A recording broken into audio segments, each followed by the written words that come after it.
So we've got game one, and we have our first smartass of the day.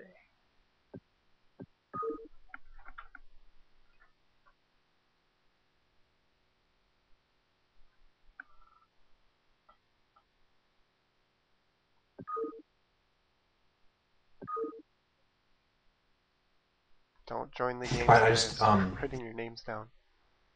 Well, I while we're just sent still the joining the games, I'd like to point out that please do not, join our games. It's a live event. We want to keep it live, so that's more fun. It's more interactive. So please don't join these games. Thank you. Yep. Alright, we have both players in the lobby right now, and we're ready to start this game as soon as our host presses the OK button. Okay, so here we go on game one of the TL Arena 6 with Oystein. He's got the fail placement handicap, which means that he cannot place the expansion Nexi, I believe. Oh shit. Oh, Fail. okay. Quite. Alright, so yeah, sorry about this everybody, but we're gonna get another map hosted here in just a Yeah, sec. I'm just gonna use the non-Icy Cup version. Hang on.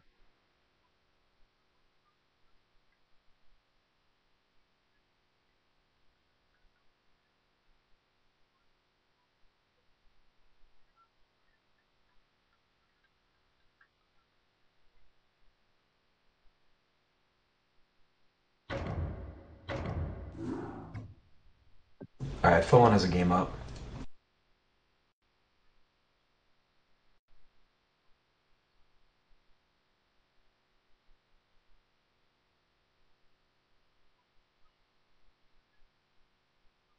So I think this fail placement will be an interesting handicap for the first one, because that just means that if this player is good enough to face Oystein in actually like a good 1v1 game that extends into mid game or even late game, I think that'll have a serious effect.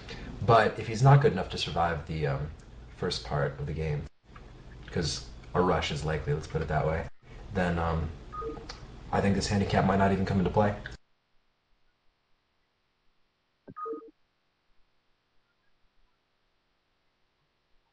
It's an interesting handicap because it will take, more of a toll as we go later into the games. Like, if we get it really far into the late game, having every single one of your hatches one tick away from the minerals, meaning that you have to use more drones to get full, like, saturation on your minerals, or you're just not getting the quite optimal mineral intake. That could really take a pretty big toll if you're in a pretty heavy macro game against somebody in the late game. But on Oh, its own, absolutely, absolutely. it's not as big, but you start matching it up with several of the other handicaps, and then you can start seeing it getting really annoying. Well, I think Zerg. That's interesting that this is gonna have a much more effect on Zerg than it will Protoss because one base play for Protoss is, I would say, much easier than one base play for Zerg. So no matter what, we're gonna have one hatchery that's off, and it looks like we're ready to go as soon as you'd like. Yep. So here we're gonna go, and had a little bit of a hiccup. So here we go on game one of TL Arena.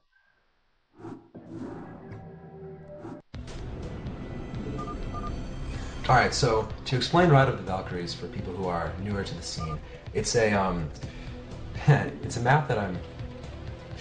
Anyway, my point is it's one of my favorite maps, and in the bottom right and bottom left are the two spawning positions. It's a two-player map, and there's several expansions that extend upwards north from each of the starting positions, and then in the middle is a relatively large open area in which Zerg has a lot of success.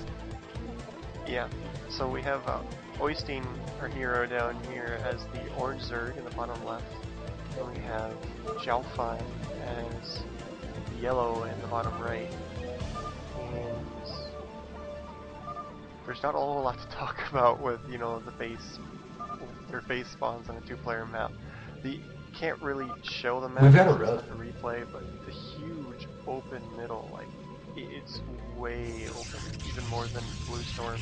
But there's several levels of it. There's like 3 or 4 different like uphill levels, So if this makes it past the early game, you'll see a lot of positioning going on in the middle, trying to get the high ground advantage without leaving yourself too open. Because to go higher up the cliffs, you have to move farther away from your base. So if you take control of the middle by taking the high ground, then you leave a lane of attack towards your base. So there's a lot of dancing and playing around with your armies and positioning. It should be really fun. Yeah, absolutely. And we see that our fodder player here is opting for a fast expansion build. He's going to do it safe with Forge first, as is a good choice since we've got the spawning pool first from Oystein.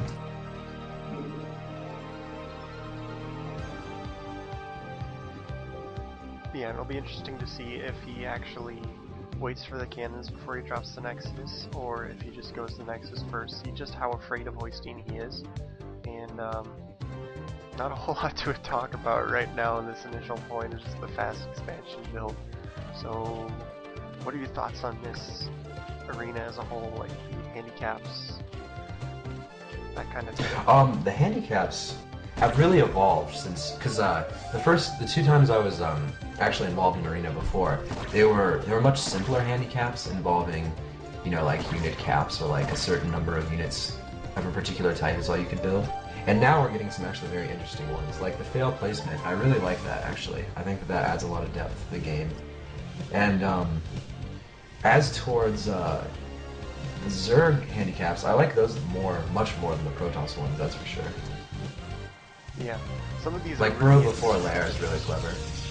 But for Oystein's sake, like, if no static defense comes up, he's gotta hope he's done with all of his Protoss versus Zerg, because that means he won't be able to cannon up, which means you're restricted to one base tech pretty much.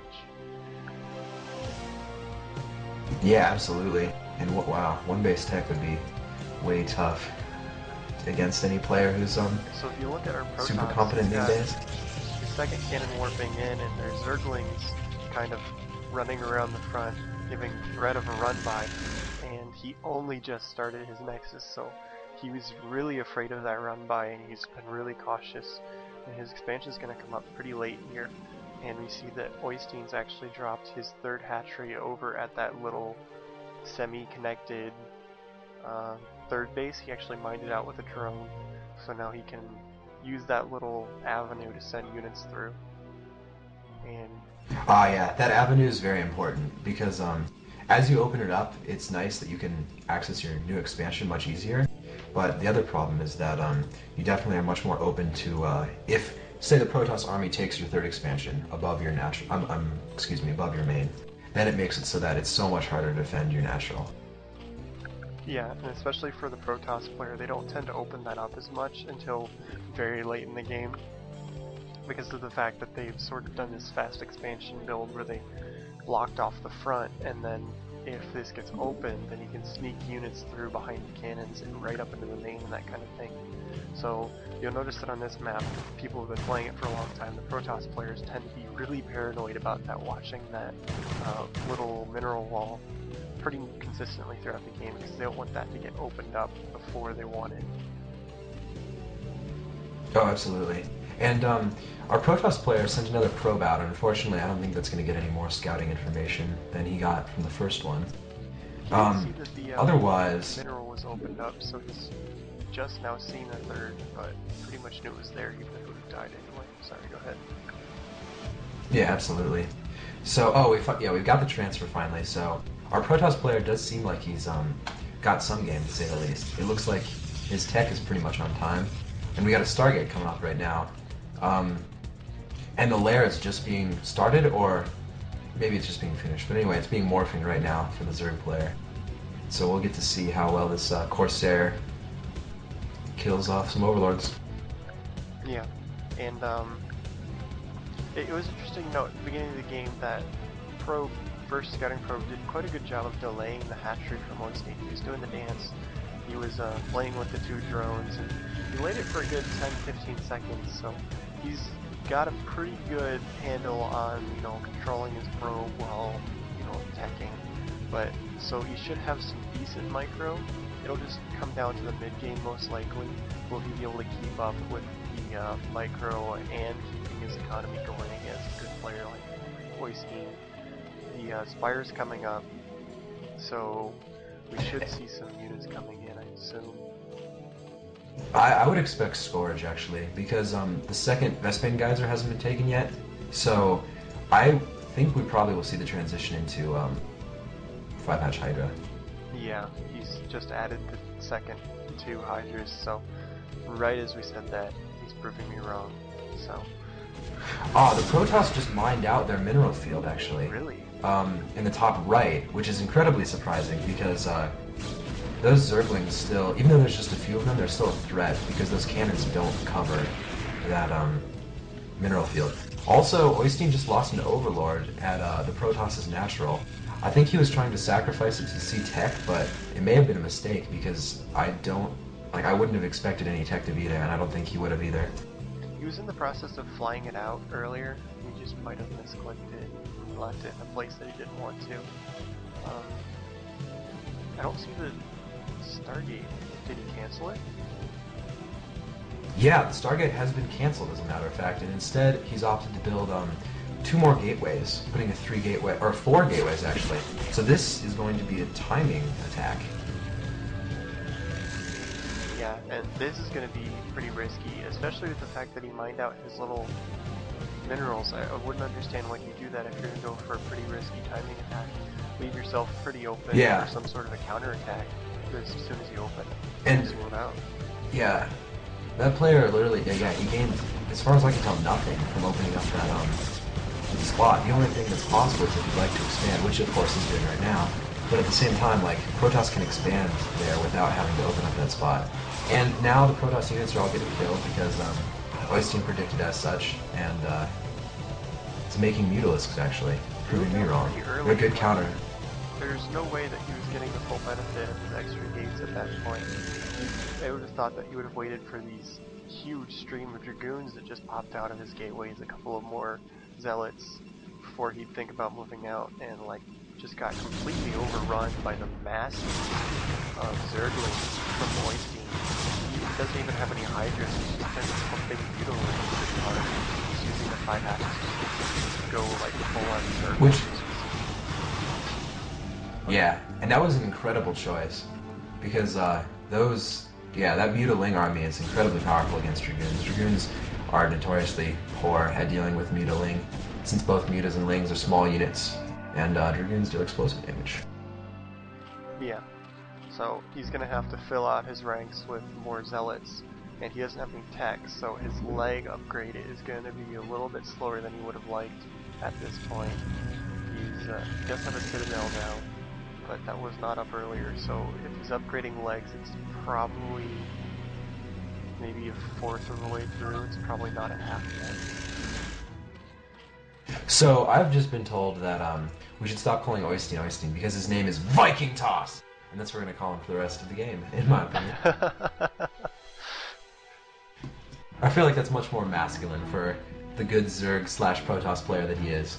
So Viking Toss is now, as we were talking about earlier, moving his army up to the higher ground so that he can secure a good position against Dragoons, which firing up to high ground would be even worse at dealing with Mutiling. Oh yeah. And, this is the start of the dance that I was talking about earlier, do you take control of the high grounds? But what you do, his probe just snuck through, so he's going to get really good with whatever happens. So you really see that if he had anything on his army against the high ground, he would have let that go through. But I don't think there's anything new up except for that 4th action, which is going to get scouted. And this little rumble between the 2 armies has come out. Lost all of the Zerglings but he has so many high Mutas. With only a couple of Dragoons out, he's still forcing the army back for the Protoss player. So, I'm not the best player, but I actually disagree with the fact that he's dealing with this Nexus, because in my opinion, a better use of those Mutas would be to go back into the main, try to get some probe kills, or maybe even some gateway kills, or tech, even more. Yeah, possibly, but at this point in the game you would expect Protoss to be much more better suited to deal with that kind of thing. You're well past the window of where you might expect to be able to go in and get some really good probe harassment. So it could be a thing of Viking Toss is just overestimating his opponent. where if he was playing against a good opponent, he wouldn't try it at this point because he doesn't want to lose all of his mutas. But the main is kind of open for that kind of harassment right now. He just doesn't know it. Yeah, absolutely. And that probe in the top left finally gets sniped off, so any more information that our Protoss was trying to sneak is going to be non-existent. And there's a huge stream of Hydralisks moving into the third of Protoss. And I feel like this might be the game ender right here, because that's just so many Hydralisks. He's just gonna completely roll over this Protoss army where he's just no storm, nothing at all. Yeah, well, that is the price we pay for making such a risky build, essentially. Because the tech was so late. In fact, like, just High Templars are coming out now, and we're not sure whether or not Storm is researched yet, but they won't have if it hasn't been... For a little while. Yeah, exactly. Research. I'm not entirely sure, like, what this build was supposed to accomplish, because he went for, like, the 4-gate, which is assume, like, a timing attack, but then he attacked before his timing window and lost his initial units. And then he expanded, which normally you would, cut your economy and really just pump really hardcore. And so, like, he gave up on the timing just to expand, and his tech's been really late. It's just, I'm not entirely sure if he has any sort of overarching plan or if he's just winging it at this point. Because it does look a lot like he's just sort of going with the flow. Yeah, absolutely. That Dark Templar got sniped as expected, but I think that just goes to show how good a player Oystein is, because keeping your overlords with your army is such a great move. And Scourge coming out, very good choice, because I feel that it actually would be likely to add a Stargate if I was the Protoss to try to get some more Overlord harass. But unfortunately that hasn't been done. Lurkers as well, seeing if you can find any observers and just scourge them. So the first couple of lurkers have no detection, you just force the Protoss army back even further. Absolutely. Oh, wow, Oystein is taking yet another expansion. I forgot about this one. There's one that is incredibly potent when it comes to minerals at the top middle. He's doing this thing that Zergs like to do at this point in the game when you're really far ahead. He's just going to put a half degree at every expansion. Just so that, like, if Protoss actually manages to get something for one bigger expansion, So we saw some subpar storms, to say the least, but for the most part, we're doing alright. Fomon asks if these are fail-placed, and from what I'm looking at, it looks like they are. Yeah. Here, I'll message Oystein to make sure. They do look like the natural is definitely far enough away. I'm not sure about the third. The third might be. Yeah, I think the third is the only one that might be too close. I think the fourth is too. I just messaged Oystein, he says that they are, so okay. Yeah, by the looks of it, I think we're good. And yeah, wow, we've got a lot of lurkers coming out. This is going to be quite the contain, and to be honest, I don't even...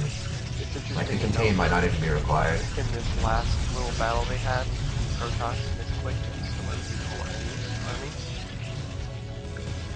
So... Yeah, I definitely got that.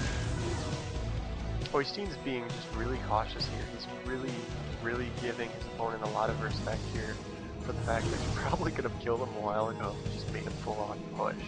But this shuttle's gonna run right into some Scourge, and it doesn't have speed, so that's gonna die pretty quickly here. But but he's not paying saw attention. it. Oh my god. Oh my god. Alright, Wait. Is this loaded with a Reaver? Oh, there goes the Scourge. It had Oh, Templar. No, what are you doing? He unloaded the Templar and then proceeded to storm them. So, yeah, he was trying to do... that wasn't effective. He's trying to do like the really pro thing where you unload, you storm to kill the Scourge, you load him back up and keep flying, but he just wasn't fast enough to pull it off. So the shuttle died before the storm came out. And finally, we've got the Protoss looking to take their third, because look how far behind he is in bases. at this point, Oystein is more than double, and the main is mined out for Protoss, so he really needs that expansion. Yeah, and we've got a lot more units coming out for Viking Toss here. Like, he's got to be coming pretty close to max. There's a huge number of them just sitting at his third. If he brings those all over, he should be able to just run straight in. But there's a ton of Templar here for Protoss, so he's got to be kind of wary of the fact that he has like mostly tier 2 units that are all going to get hit pretty hard by those storms. So that could be another reason he's being so wary here. Yeah, he's definitely trying well, I'm not prepared to say Sauron build because that's not what it is, but definitely Sauron-esque style, as is so popular on this map because it's just so effective. Okay, I did not see if he loaded up these overlords. There's like 10 or 11 overlords flying straight at the main of the Protoss.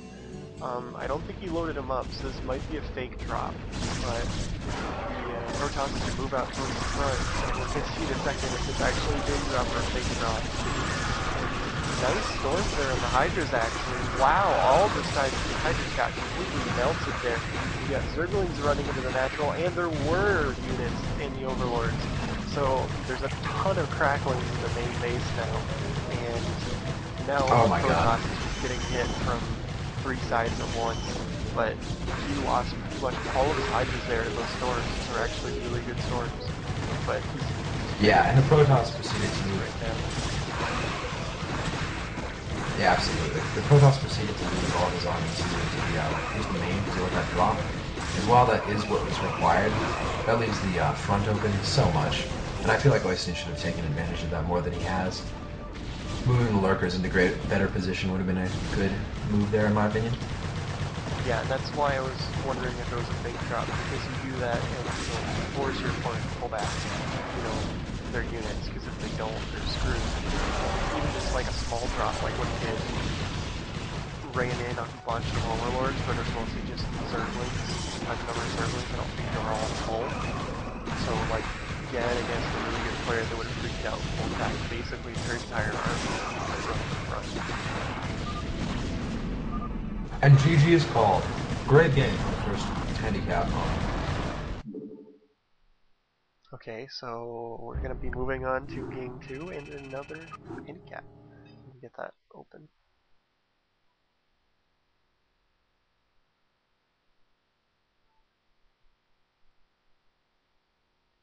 Here, do we want to get Oystein back in the channel, or should we just ask him in game? Why don't you just ask him?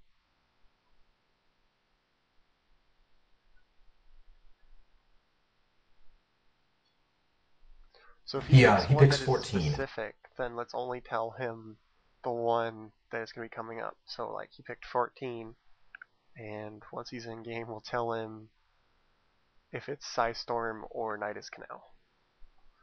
Because that's okay, good choice. No Psystorm or no Nidus Canal. No, he should know both, so he can base his race decision on it. Okay. Okay. So he picked number 14, and those handicaps are when he plays Protoss, no Psystorm, and when he plays Zerg, no Nidus Canal. And that's incredible, because no Psystorm is like ridiculous. Yeah. Psystorm is practically required. That's pretty crazy. Like, if he comes up with the no static defense later, that's pretty much going to mean he's going to be unable to play PvZ with that combination. Yeah, absolutely. Although, since he is a race picker, I suppose he could choose to play Zerg.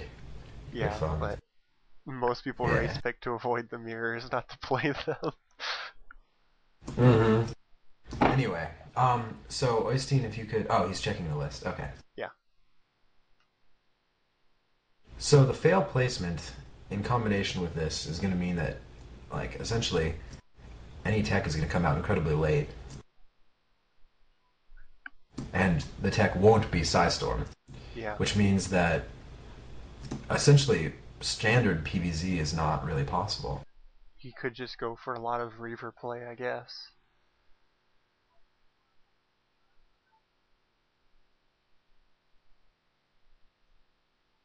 Alright, let's slash who this guy.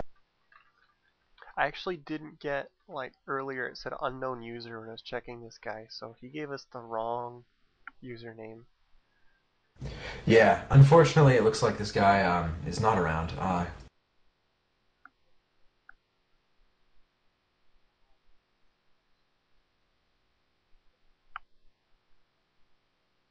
Okay, so it looks like we're gonna get a Terran picked. At least that's what he's saying. Yeah.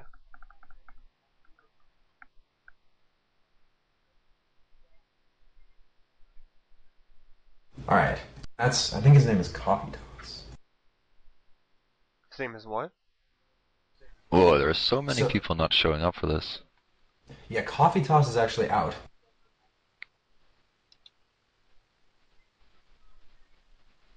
Wait, who did he pick? Oh, he picked Trap. He picked Trap, but that person is not there. So instead, let's pick one of the reserve players, perhaps. It looks like Oystein's going Perfect, for a BBQ. very specific strategy here. He's picking the highest ranked people first, so that he can get them out of the way with the least handicaps. All right, so our player has picked BBQ, who's a D plus player, Terran, who his IC Cup name is I Love Trees, and I do love trees. Trees are pretty cool. Anyway, he wants to play Destination. So, would you like me to host, or should you? I can host it. Okay, sure thing.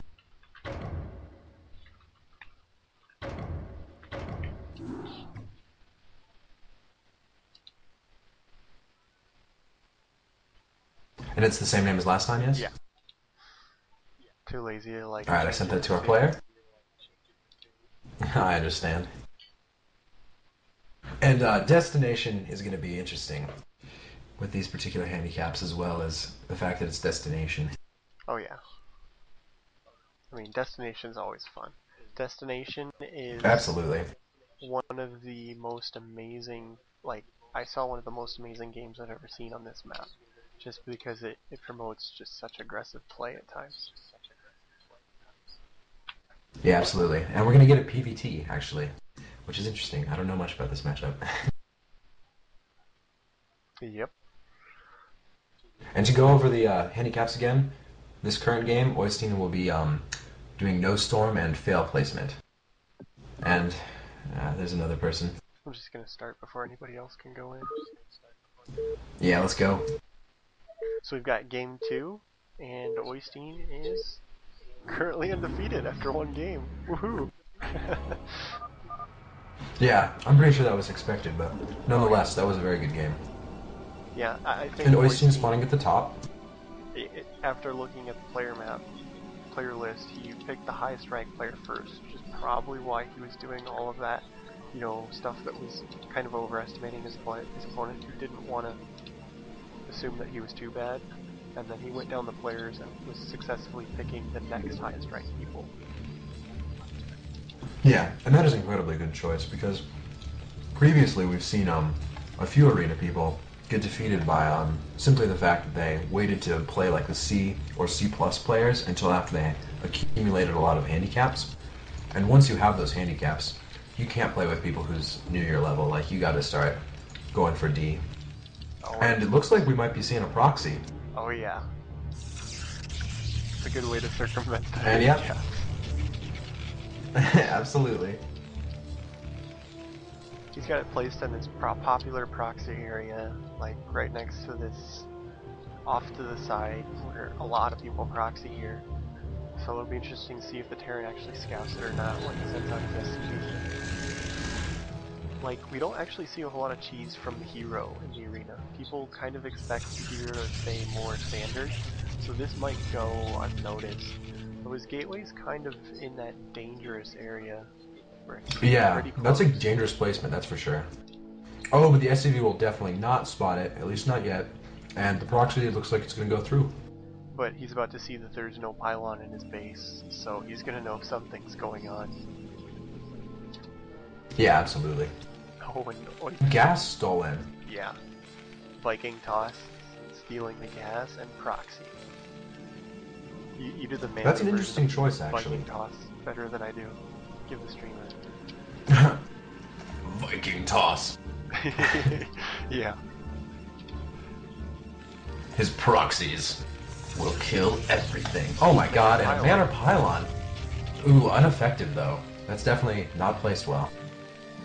Though all of those SCVs This is completely incredibly freaked out, cheesy. like, even though it didn't block any, they all moved off of the minerals for a few seconds, which, you know, almost... It's true, that does have some effect, that's for sure. And the SCV's coming back to scout proxies and unfortunately going the wrong direction. Yeah.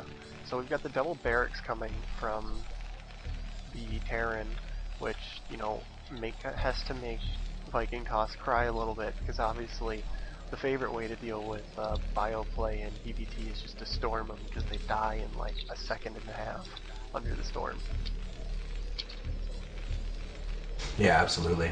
So this is actually a very good building placement in my opinion, because with some micro of the Marines, those zealots won't be able to attack them, and a bunker's going up too. So we'll see how effective this proxy is, but Yeah, so this Terran's actually nonetheless, really it's dealing with it. yeah, absolutely. But nonetheless, it's forced them into at least some sort of bioplay, which is going to have lasting effects in the game no matter what. Yeah, it's just curious as to know how favorable for Viking Toss or not. Because of the, Do you mean yes. Viking toss? Yes, Viking Toss. Yes. So, zealots are continually being made. I feel like... Oh, no, I'm totally lying. The proxy looks like it's been finished. Those two zealots, I think, are all that's going to be made, which is a good choice. It's time to call this one off. Okay, so that probe finally dies, and now he's having to back up because his proxy's in trouble. Except he's just going to hold... So yeah, I'm not as familiar with PvT as I am with other matchups. So how do you feel about proxying one gateway? Because I always thought proxying two was the sort of natural way to proxy. Yeah, it's not usually what you see, but sometimes it'll be followed up by a really quick tech, like he'll use that proxy to run some Dark Templars in pretty quickly. Like he'll go straight for Templar Archives, and then like you've just forced him into bioplay, which is going to delay his tech, which is going to delay his protection, that kind of thing. And you might be able to get in there with some Dark Templars to do some damage, but it's not really what it seems to be doing. Though he does have a pylon over here in the corner of the space, which usually means he's going to put down some tech that he doesn't want to be seen by a scan or by some sort of you know, scout. Yeah, absolutely. And Academy's going down, so that'll let the Comstat Center finish. And those zealots were actually very effective, picking off a lot of Marines. Yeah, and he managed to get him in and Oh, exactly more. what Turner was doing, which is almost more important at this point. Yeah, and those Dragoons are being microed very efficiently. The SCVs are doing little damage, but so many Marines are dying. Yeah, the Dragoons don't have range, or they could be doing a lot more at this point. The core is spinning, so as soon as he's working on it, it just hasn't finished yet. Because, like, Dragoons with range, amazing micro. I'm not sure if you saw that game where I don't remember who it was, got like 31 kills versus a BBS. Terran. Oh, absolutely. It was ridiculous. That was insane. With the shield batteries, yeah. But half the time he was out of Yeah, range yeah. of the shield battery anyway. It was just like all micro. It was incredible. So like very well controlled Dragoons just completely beat up Marines, especially with the range. And now he's making him lift up the barracks, which is not good. Because the factory's way up here isolated, which means he might be able to pick it off if he finds it up there. Yeah, I think at the moment he's just trying to hide it. But if that does get found, that is the end, that's for sure. Focus medic. That's a very good choice. So now he's going to be able to Yeah, kill absolutely. more SCVs and more Marines. And it looks So like there are multiple Dragoons with very low health, and one of them's about to die. Oh no! Oh my god, that's such good money.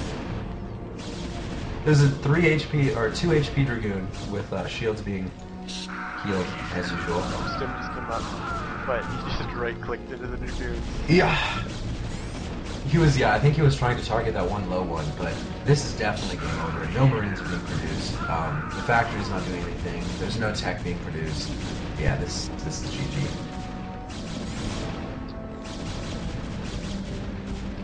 So who's quiet, guys? Is it me or Oyster?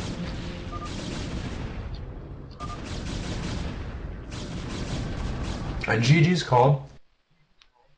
And that's game 2. Very effective proxy. So they're saying that one of us is quiet, but they're not saying which one. Hey everybody, this is Leprechaun. If I'm quiet, say Leprechaun is quiet. If it's not me, say Ralkin is quiet. Yeah.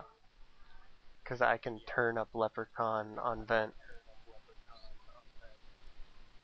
So the handicap was picked. It's number 2. And number 2 is no observers for Protoss and no Scourge for Zerg. Wow, this is getting brutal. Oh my god, really? That's ridiculous. What about now, guys? Ralkin is quiet.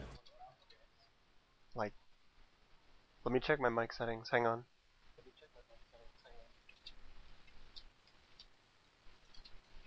Yeah, sorry about this, guys, but let's let Ralkin just adjust his microphone so he's a little louder. And Oystein, yeah, if you could pick an opponent, that'd be great. Okay, so my mic is up all the way, so I don't know. I suppose what you could do is turn me down and then have everyone. Yeah, if you turn me down, then you could have everyone else turn the stream You're up. not coming through too loud on my end though, so I don't think I need to turn you down too much. Like, I don't know what it is with my microphone. Like, turned up all the way, it just comes through quietly. So usually people just have to turn up streams that have me on it. He's saying that people are saying that you should turn the in-game sound down a little as well. Yeah, the in-game sound is at Alright. like 0.1%. It's down as far as I can turn it without like muting it. I can double check it, but I'm pretty sure it's down almost all the way.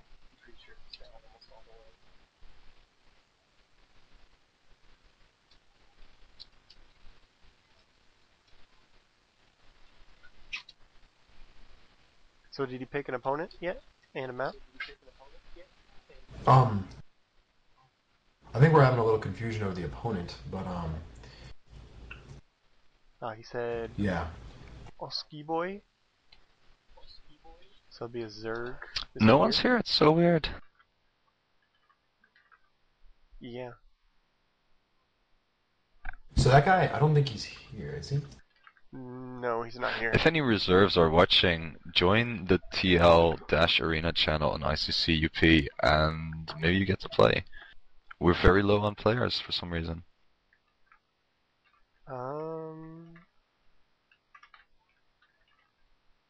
Might have to go old school of picking people from the channel if people don't show up.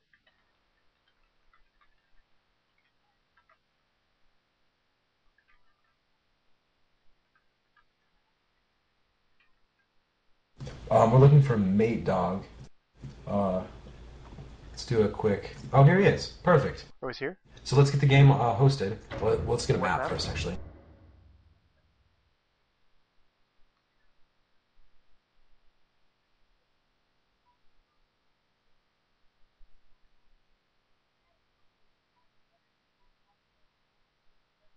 Boys, Steve, pick a map.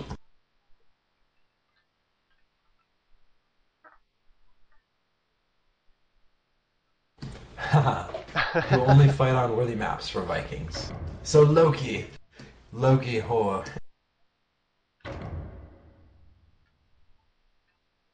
So it'll be the same game name, I'm pretty sure. I do not think I have. I'll make sure to... Oh, you don't have Loki? I might have Loki, let me check. I think I do.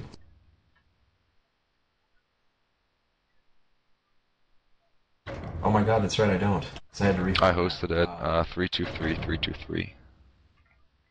Okay. Okay, and I'll make sure to get that to our player. I can just rehost once it's downloaded. Or we can just host from Well, on let's Steam. just leave it like this. Yeah, let's play that. I feel like such a noob not having these maps. This is Where's this map from? Because I remember it, but I just don't remember like what it was used for. You mean...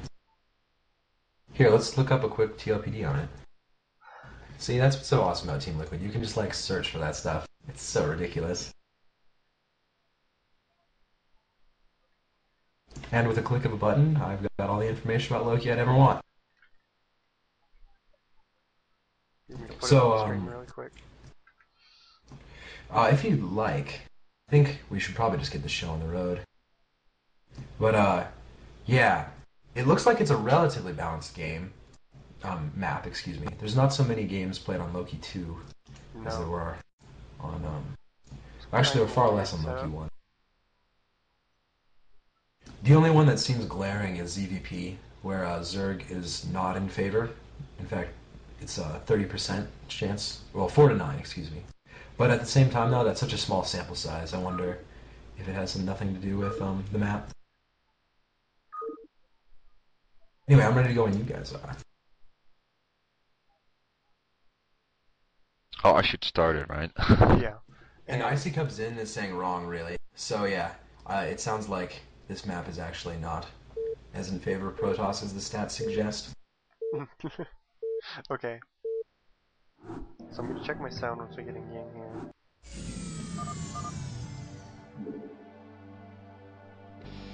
Oh, it is toss favored. Okay.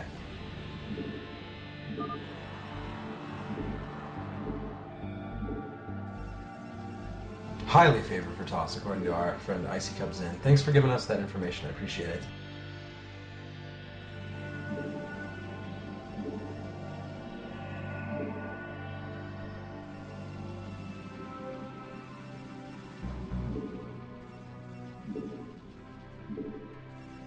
Okay, so and we've got turned down as far as I can get it.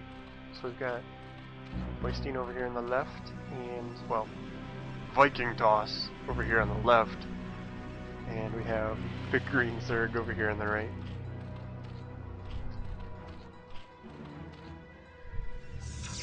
What were you about to say? Sorry. Nothing.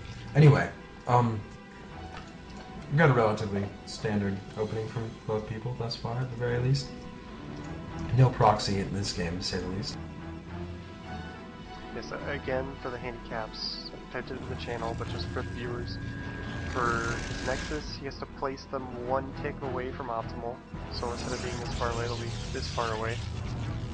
He can't use Storm, and he can't use Observers.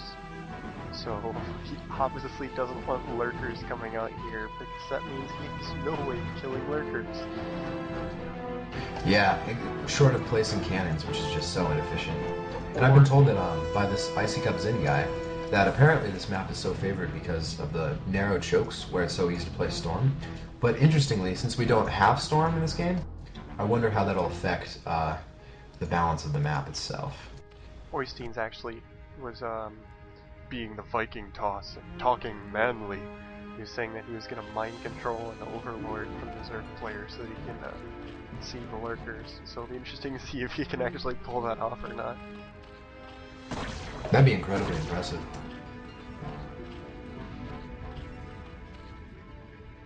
Though I believe I have seen that before in a TL attack. Like, I believe a hero has pulled that off with the no observer penalty before. It's definitely a clever way to deal with it. Plus, if you've got mind control out, like, if it gets to the point that Ultras are in the game and you start mind controlling them or Maelstorming and attacking with Archons, like, that'll be incredibly effective too. Uh-oh. So he went 2-gate and he didn't manage to block the drone out. So now Zerg sees the 2-gate, he knows that there's going to be some really high pressure coming. But he went 12 hatch, so his pool isn't even half done yet. So this is going to be really interesting to see how he can defend against this, because Viking Toss has been moving down the list in level of skill. He's been trying to take out the high this is interesting, because I feel like this build is off that the Zerg player is doing. Because 12 hatch is actually a relatively good counter to 2-gate, as long as you like micro well. But there haven't been drones transferred. There aren't creep colonies going up in the natural, and I think that just means, oh, here we go, we've got a single creep colony going up, although you definitely want two to distract the zealots from focusing one, or the zerglings, and we'll see how well this is going to be dealt with, but so far it does not look good. Yeah. And he's got it really close, like, the Sunken Colony actually loses health when it finishes, because of the fact that it has less health than the creep colony, so he's got to the point where it's only going to take a couple of hits and then it's dead. So, like, yeah, and it's dead as we speak, so... And again, that second creep colony is so late, we'll see how effective it is, but I think we might have a GG coming up really soon, actually. yeah, so, like, in terms of handicaps, Oystein may have dodged a major bullet here. Absolutely. And yeah, the Zerglings really aren't being microed as effectively as they could be, which is no shame in that, that's for sure. It seems like the pool just, like, seems like it was late, like, I didn't watch when he placed it, but it just felt like it should have been done faster. Because normally, when Yeah. Wolf had, you got a couple of Zerglings, but not many. And the drones floating around trying to place the creep colonies, and it's much harder for him to get that many focused shots in on the first creep colony just because of the way they have it controlled. So this player has placed some sunken colonies in a very suboptimal position. I don't think that they even defend the drone line at all. Or they do a little bit, but nonetheless, like, you won't be able to mine gas. The Zerglings won't be able to do much except get a few hits in. Yeah, they're also in a place where Not he can even just right. run down, hit the drones, and run out and get his shields back as well. Yeah, absolutely. So I would definitely say that this game is over. It's just a matter of time, but we'll yeah. see. Don't call it yet. Okay, it looks like Those two larvae at the natural could be I'm used. not sure. Yeah, I think it is. I think it's one extra away from the minerals. Yeah, it is. Okay.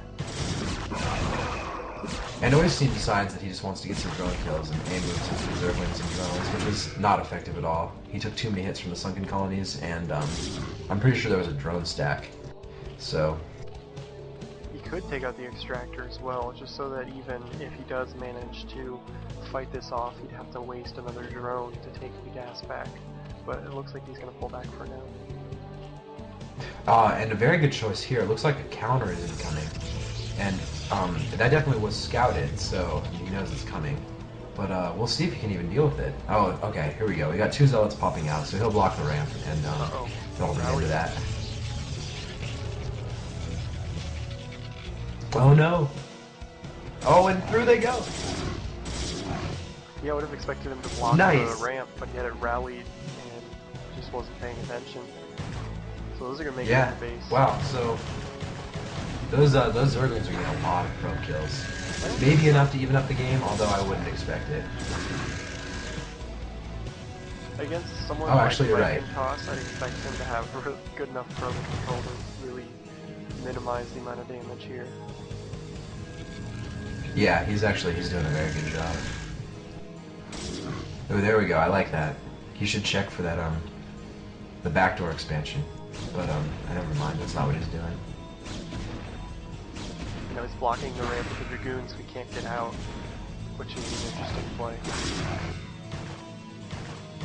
And the Corsair comes out. We're still on hatchery check in one base. This is if the Corsair can find any overlords, the game is, I would say, over as can be.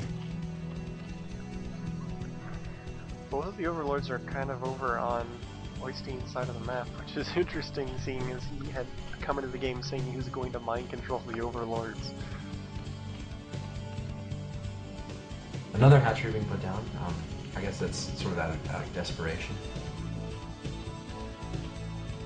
And yeah, Hydra's up, so any more overlords that'll be produced will be defended at least for a little while. I don't think. But so many. I just don't think he has enough units here. He's only got like 2 Zerglings and a Yeah, Hydra. it's definitely game over. And we got all. Like, these he can units turtle up to for a little while, is my guess, but that's the top.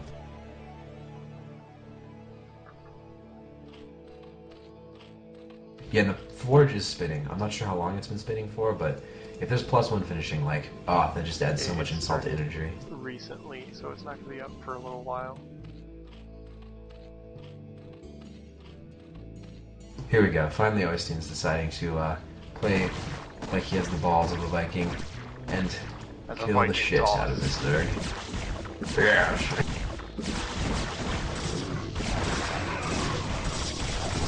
Started his whole Viking toss. That's totally the goal on his craziness. No, no, no, no, no. I put out the topic, and I'm like, hey, this guy is from Norway, and everyone is like, Vikings! So, like, that wasn't me. That's awesome. Well, I don't know what to say, because Vikings are pretty much the most awesome thing ever, so like, it's cool with me for him to be called Viking Toxic at least. His Zerg is taking major damage here. He lost all of his Hydralisk. He's drone drilled several times to fight off these Zealots, but he still hasn't GG'd. He's lost at least 5 or 6 drones, but his layer's up. So now he's like, he thinks he has a glimmer of hope here, but we got more units coming up from Viking Toss. Hopefully to finish this off, because this is just kind of dragging on a bit. Yeah. Finally 2 eggs hatch. And that just goes to show how far behind in the economy this guy is. Like, even 2 hatch he can't support. And yeah, here we go. Final Zealot rush. Well, not rush. Zealot attack. They've got leg speed, so game over.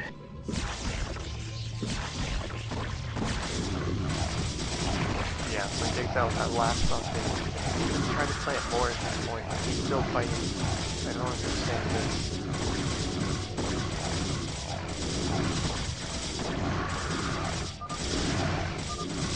GG's finally called. Alright, wow. Interesting game. Okay, so I think this next handicap is going to do a lot to dictate the pace of what's going on here. Because he's already got a pretty nasty combination of handicaps. If it gets much worse, he's going to have a hard time doing really much of anything.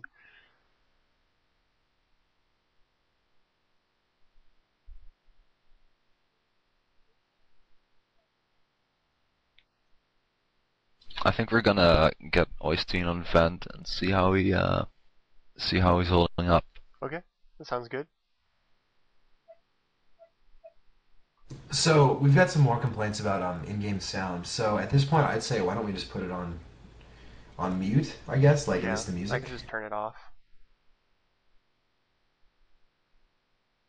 Yeah, apparently the music really masks your voice. Hey, how's it going, man? Just fine.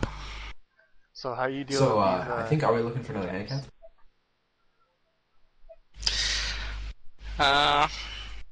You know, I've been sort of trying to avoid them by doing sort of early cheesy stuff, Yeah, I noticed that because and it's Protoss vs Zerg without, you know, observers or storm, that's got to be pretty difficult. yeah, I had a plan to transition into Reaver later. The game went that far, but yeah, the 2-gate rush worked sort of nicely. Yeah. So, I've got a question for you, actually, about that 2-gate rush. It feels like those rush distances are actually relatively long, and it seems like the 12 hatch should have been up in time to defend against that 2-gate. But I don't know. Is that what you would say too? Well, I don't know if you noticed in the stream, but I delayed his spawning pool for quite some time. So I think Yeah, that's that'll do it. Yeah, it seemed like it was late, but I didn't see you delaying it, so that would explain it. yeah, I probably delayed it by at least 10 seconds or something with my poop. So Wow, that's a lot for going up against a 2-gate. Like, that's huge. Because you can see that 10 seconds of, like, having to wait on those Zerglings is pretty much what got him there. Because if he had the Zerglings up there, he probably would have been able to get those Sunkens up because he wouldn't have been able to focus them. And he might have been able to defend it. yeah, So, I didn't why don't even we get really another do number, I think. 7. That's a Team Liquid submission. So let's go to our thread and check out what that's going to be. The first TL submission is Loki's Tricks, which means you have to cover the top right overlay, gas, minerals, and supply with some sort of piece of paper or tape something up there so you can't see it. Yeah, you gotta give me a few minutes to set it up. I'll be right back. That's good. Alright, sure thing. We've actually had this handicap on several arenas, but I haven't seen it come up before.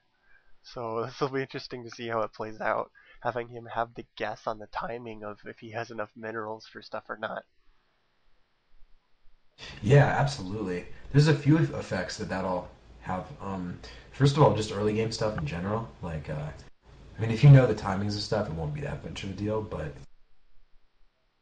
like supply counts is, how build orders are done. So unless you have a really solid foundation in your build order, it's probably going to be tough to keep up with it.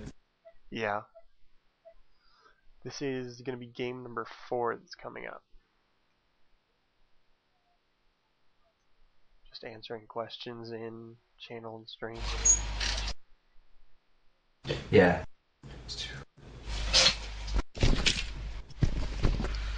And yeah, everybody, thanks a lot for your participation in the thread, for submissions, as well as the fact that pretty much we only had to ask once and people stopped joining the games in the middle of the stream. So that worked out well. Thanks a lot. Yeah, we usually have like at least one guy who's stubborn about it and joins every game. And if you're a member of TL and you do that, you usually wind up with a ban. Because it's not good. Yeah, okay. I think I've set it up. Oh. So, why don't we pick a player in another map and get the next game on the road, excuse me. Yeah, just give me a few seconds to think about what I want to try to do.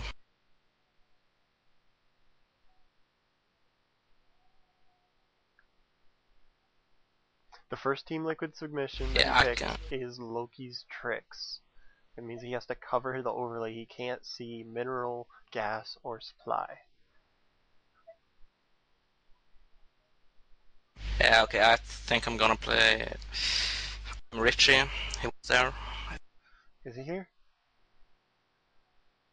Terran player. Yeah, he's here. He's at least in the channel. Yeah, I see him in the channel.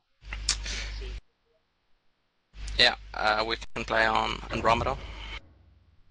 So you're done with the Viking maps for now? Yeah, I'm picking them every other game or so. Okay. So I expect to go all the way. So when we only have like 6 of those maps, so I need to mix in some others so I don't run out of them for the final game. Yeah, you definitely have to. Because I'm confident I will beat everyone. You definitely have to seal the final game with a Viking map. Like, seal the deal. Okay, so I'm just gonna disconnect there now. Okay. So Okay, sure thing. So yeah.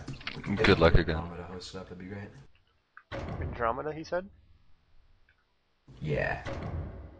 A very good map. I practically learned how to play StarCraft on Andromeda, which just goes to show how bad I am, because that's like a recent map, but still.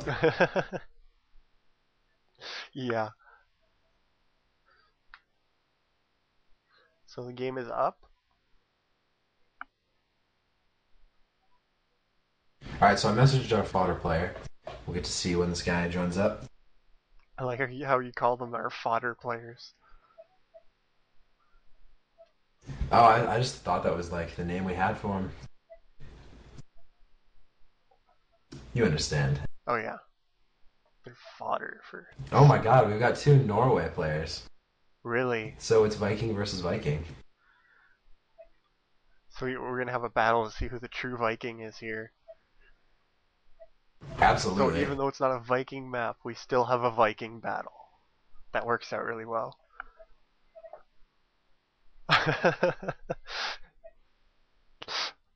Alright, let's make this happen. And Oystein says he should have picked Halls of Valhalla to make this amazing. So yeah, essentially what we're doing here is we're having a badass who's paralyzed fighting a regular person who's not. That's what it seems like. But the thing is, they're both Vikings, so who knows how good either of these players can be. Well, the thing is, Anyway, we've got Oystein. if they're handicapped, Oh, sorry, they go just ahead. keep going through the handicap. They don't care. They fight through the pain. No, for sure. Yeah, absolutely. Because pain is just weakness leaving the body. That's the that is how it works in Norse mythology. And Viking Toss is already complaining about having to cover his overlay. So wow. And yeah, just to go over the handicaps again for those who might just to be turning in. Right now we're looking at oh, Ralkin, could you switch off your music, please? That way. Alright. Nice, with the stream user. But right now we're sitting on we've got no observers when he plays Protoss, and we got a Team Liquid submission, which is those Loki's tricks, and there's no overlay in the top right. No Psystorm, and then our last one is fail placement, which is where the Nexus has to be placed one tick away from either the gas or the minerals. Yeah, and we've been watching the fail placement because that is one of the things that is easier to forget. It comes down to like habit. You just place it without thinking of it. And, you know, Yeah, those kinds absolutely. of handicaps are the ones the players tend to forget about just because it gets so ingrained. If you watch people's streams, you'll see them like select the Nexus and it's clicked before you can even really see the green outline just because they've gotten it down so well. You know, they know exactly where to click. And that handicap brings in a new interesting feature in that he actually has to slow down and like place it instead of just he's got it down in half a second. He really has to think about it. He's got to move it over. So it's going to be slowing down all his expansions slightly as well. Wow, so I believe we just saw 14 necks. Wow, like, was he counting his probes? That's incredible. Maybe. Well, I'm looking. Hey, so if you, I think they're looking to put on some digital sounds. The music maybe is too loud, but something. Everybody's saying that, like, yeah, I'm getting spammed with people wanting music back. Sorry about this, man. People are fickle. Yes, they are. And yeah, if you could make it like just quieter, but who knows? You were It's down at saying the before point that you where if couldn't I do drag that. it down any farther, it's off. Oh, I understand. Okay, well, they might have to suffer through.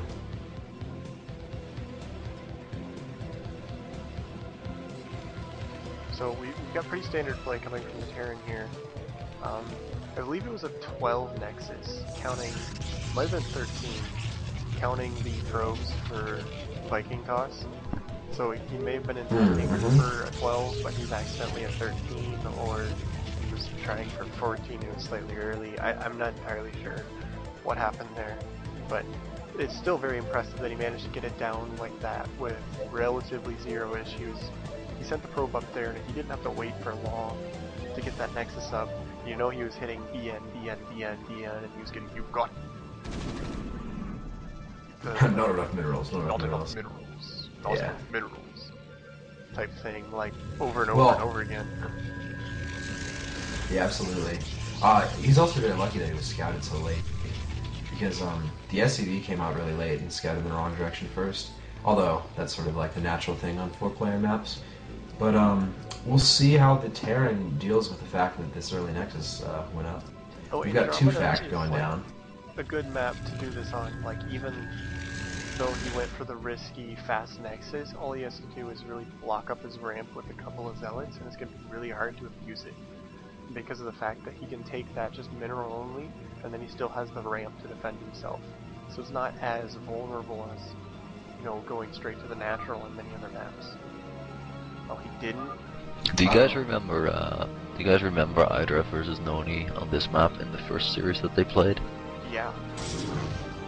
Didn't know. Hydra commented Noni decided to win by 12 Nexus in cross positions Andromeda. Oh, wow, that's awesome. But so full on here. You're going to be our consultation person on this. We didn't have a fail placement on the first expansion, so he's suggesting that maybe like he doesn't add probes there or something like that. How about we make him destroy it?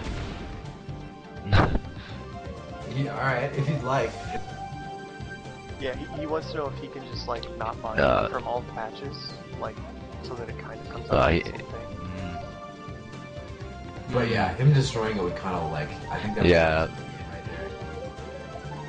Well, it's kind of his own fault, isn't it? Anyway, yeah, it's totally up to you, man. If what is your Let's see what people on the stream want. Oh, good idea. Yeah, if you wouldn't mind monitoring that and getting back to us, that'd be great. I see Ooh, some. lots of people saying They want destroy. blood. Just make him. I know a solution. Let's make him take the probes off until he makes like a natural or something. So it There's doesn't kill him actually a right really away. Good idea on the screen. Somebody said make him manner pile on himself. Yeah, let's do that one. Let's make him mana pile on like 3 punchers or something. Like, no, Three what can punches? you do? What you just mana pile him badly. Thank you, whoever suggested that. Yeah, that's a great suggestion. Yeah, Thanks a lot. that's That's a why Team really Liquid's so awesome. elegant solution, because what it does is it forces the mining pattern to be worse, which just like was what we're trying to achieve by making him move the Nexus farther away anyway. Wow, look at those probes in the bottom right. It's so horrible. They go so far around. That's gonna slow him down a lot. He's got a pylon at his expanding nexus. We should have made him build a gateway like between his nexus and all that.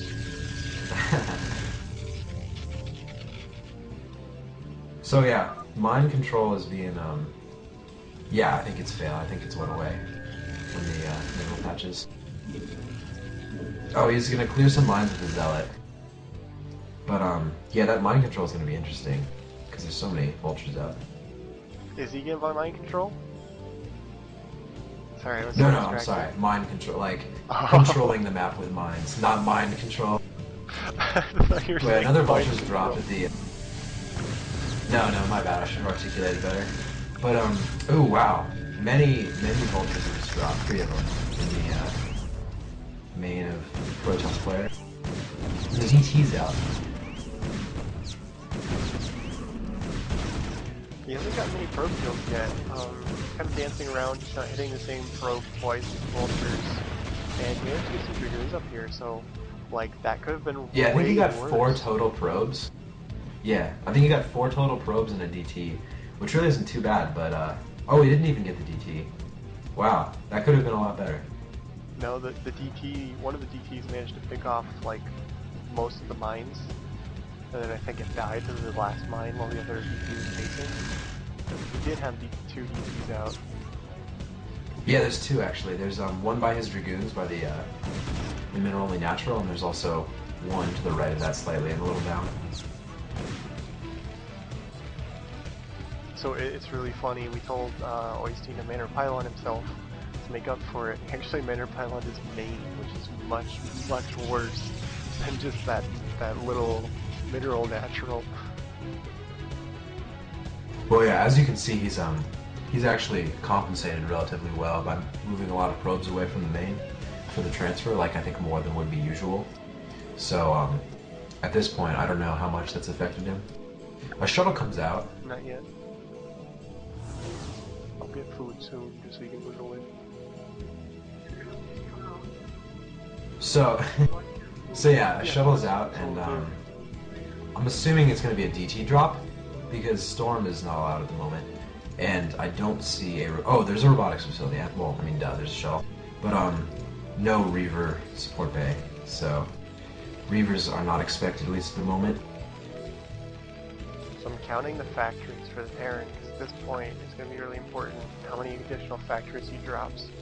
Is he going to go for like the 6 factory timing all in type thing, or is he going to stay safer? Right now he only has 4. So his natural's pretty much up and running with not a whole lot, you know. There hasn't been much aggression from Oystein yet, even though he popped out with those really early DPs. He was kind of forced into defending with them. So our Terran player, wow, that's interesting. Our Terran player dropped at the expansion, the island expansion that Oystein was going to take, and managed to destroy the probe before it could drop the Nexus. And he also put a spider mine right where Nexus would go. Except with failed placement, I think he's going to be able to put it there anyway. He would, you just have to put it like way up on the north. Like, because it has to be like right up against the cliff. Normally you can place it so you can get cannons behind it. But you wouldn't be able to stand up there, the Nexus would be right up against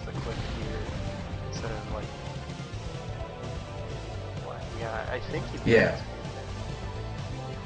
Not sure. The interesting thing too is that if you couldn't quite can it up as much there, I mean, of course some cannons would fit, but if you couldn't can it up as much, then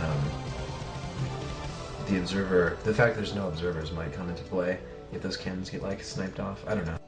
Anyway, so the Terran's taking his mineral only natural, which is a good move at this point.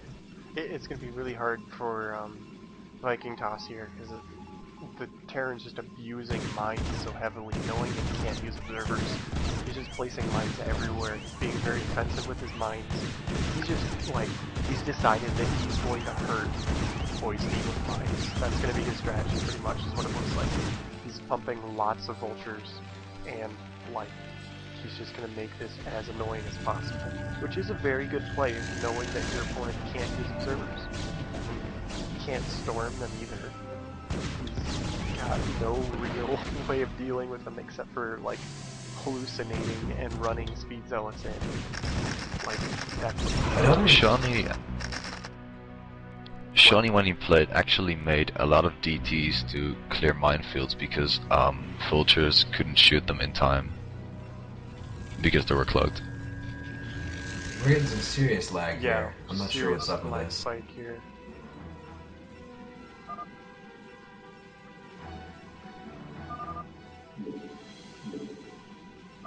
I'm gonna check my end just to be sure. Alright, so yeah, we've got to pause. It seems that Viking Internet isn't successful today. Is it, I'm not sure who it is. Yeah, It's too bad that that there's no Storm plugin in IC Cup Launcher. Oh. Okay, so if it still lags, I will leave first because I'm the observer that's not streaming. Alright, here, I'm gonna take off and then see if it gets better.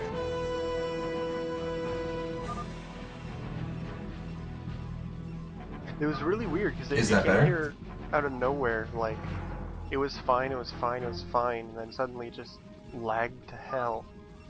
Like, Yeah, are we good or no?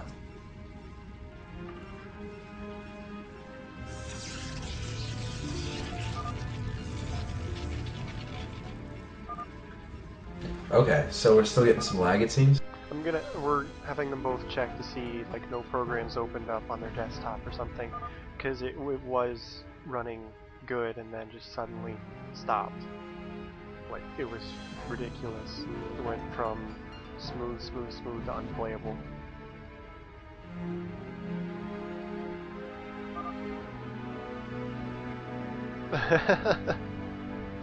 And our guest Viking says that we can transfer packets by longboats. Absolutely. Wow, that's pretty clever.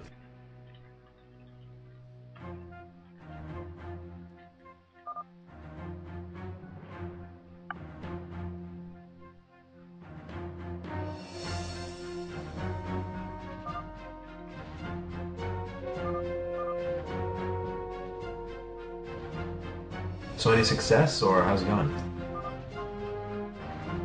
Our guest is gonna, I think he has like a messenger like MSN or something. I think he's gonna close that, because those are notorious for stealing resources and bogging down games like StarCraft. Yeah, I've got a question. Do you have the Microsoft Sam announce who joins the channel in like the server, or no? A what? Do you have the WAV file play when people join the server, or do you have the Microsoft Sam announce their name?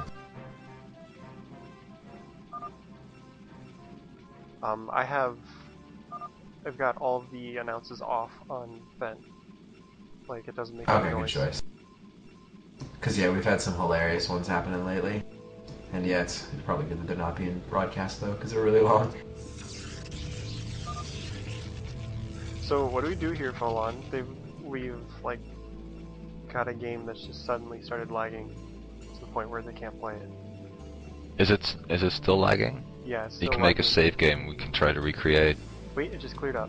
Yeah, let's do it again. Like, it suddenly just Oh, it went cleared away. up? Perfect.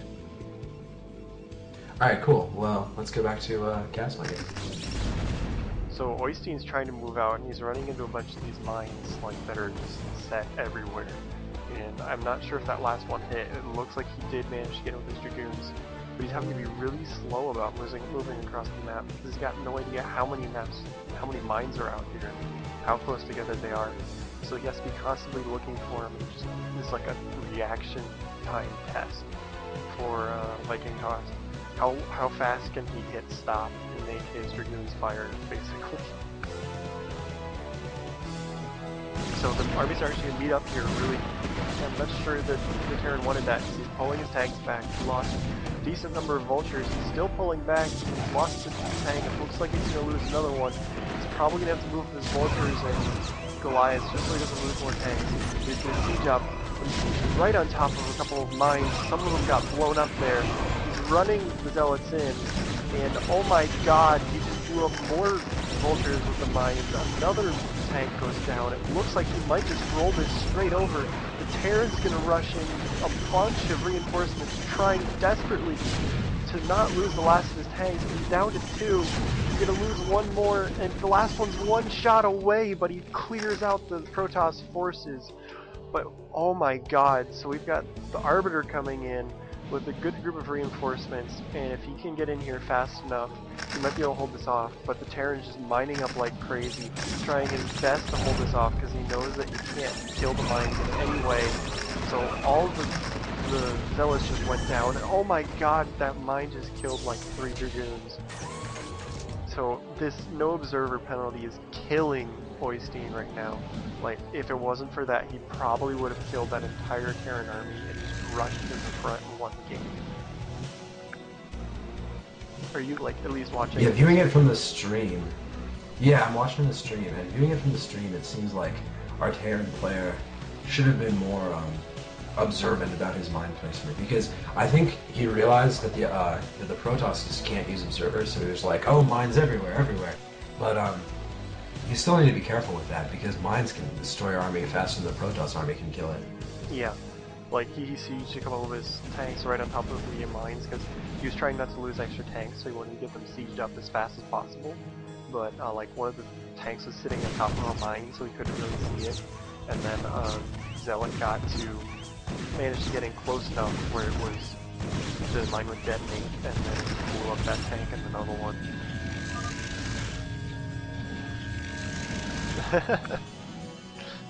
Oystein actually cancelled one of his Nexi to fail place. Good choice. We appreciate it.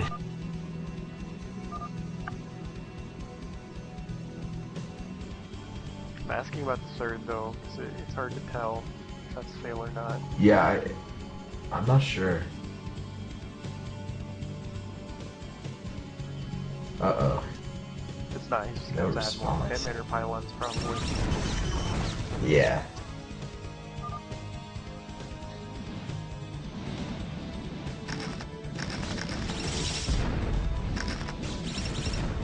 So he's running into more mine traps here. This has got to be so annoying for Viking Toss, and it looks like he's flying one of the Arbiters up and around. His solution is, I'm just going to skip all these mines and I'm going to recall, is what it looks like. Because it's flying straight into the main. And if he Great can get choice, a really though. good Recall is just here, so powerful. then this could be really nasty. And normally, like, you have to be recalling into mines, but there's no mines here at all. So that works out really well for him. He recalls the other Arbiter in as well. So if it has energy, he might be able to recall in another wave. But he's just decimating this whole area of supply depots and a couple of SUVs right here. It looks like he didn't get a full recall because it was blocked somewhat by the supply depot. And there's a couple of forces coming up, but he did get an EMP off on the second Arbiter, so that one has no energy right now. So he's not going to recall anything else, and he's trying to lay mines, but the Zealots are picking it off, and he's sieging up, and that vessel there means that the cloak doesn't matter, so it looks like he's going to clear this out. And he didn't do huge amounts of damage to that recall. He didn't take out any factories. I think he only killed like one supply depot, and there weren't really any SCVs mining up here for that to be super disruptive on. But he's going to take this opportunity while all the forces defending is going to hit the left. Look at the 3 o'clock. Yeah. So he just charged Yeah, straight that- in. So yeah, with the fact that he took that left expansion, I feel like that recall was probably worth it. But if he hadn't done that though, that would have been really bad.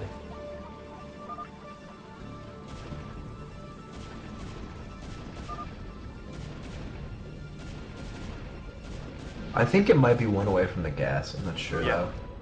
Yeah. Okay, cool.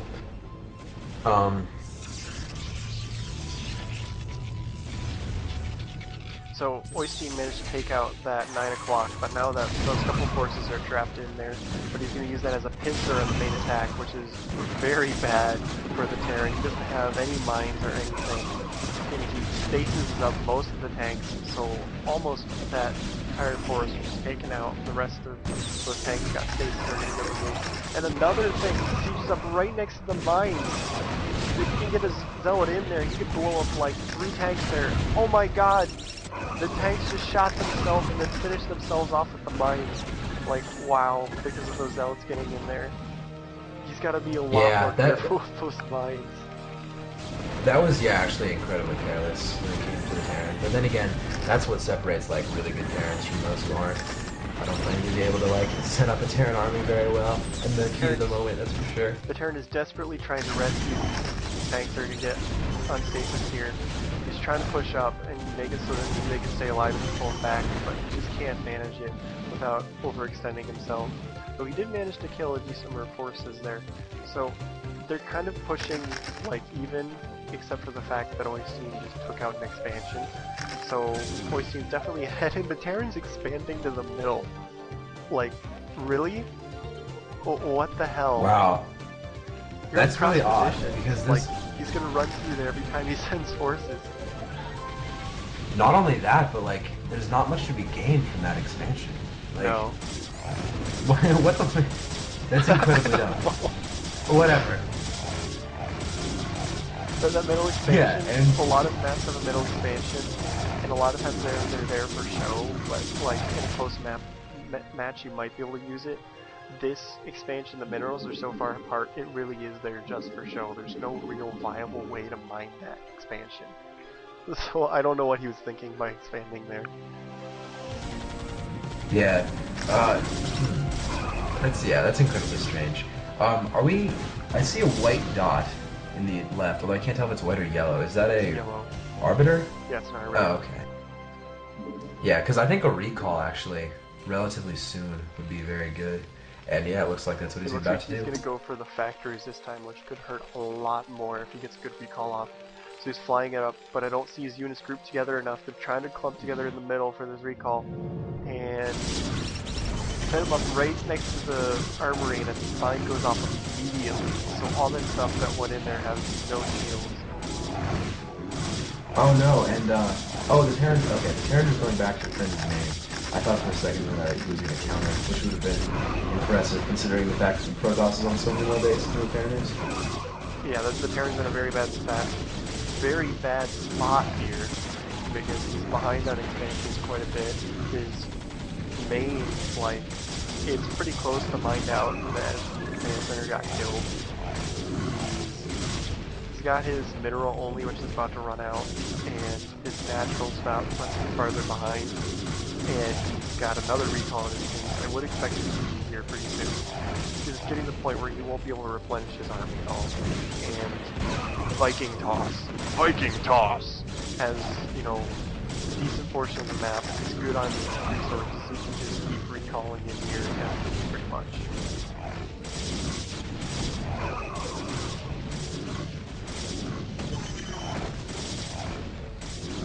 And, you know, he's not really pulling back to defend here because he doesn't want to leave his front open. But all this time that he's been waiting to pull back just means there was more damage. And in that time, his natural is almost completely mined out. And he hasn't done a very good job of moving up the ramp. He sent a couple of forces up, but they died because he didn't send them up together. So now his main is just getting completely destroyed.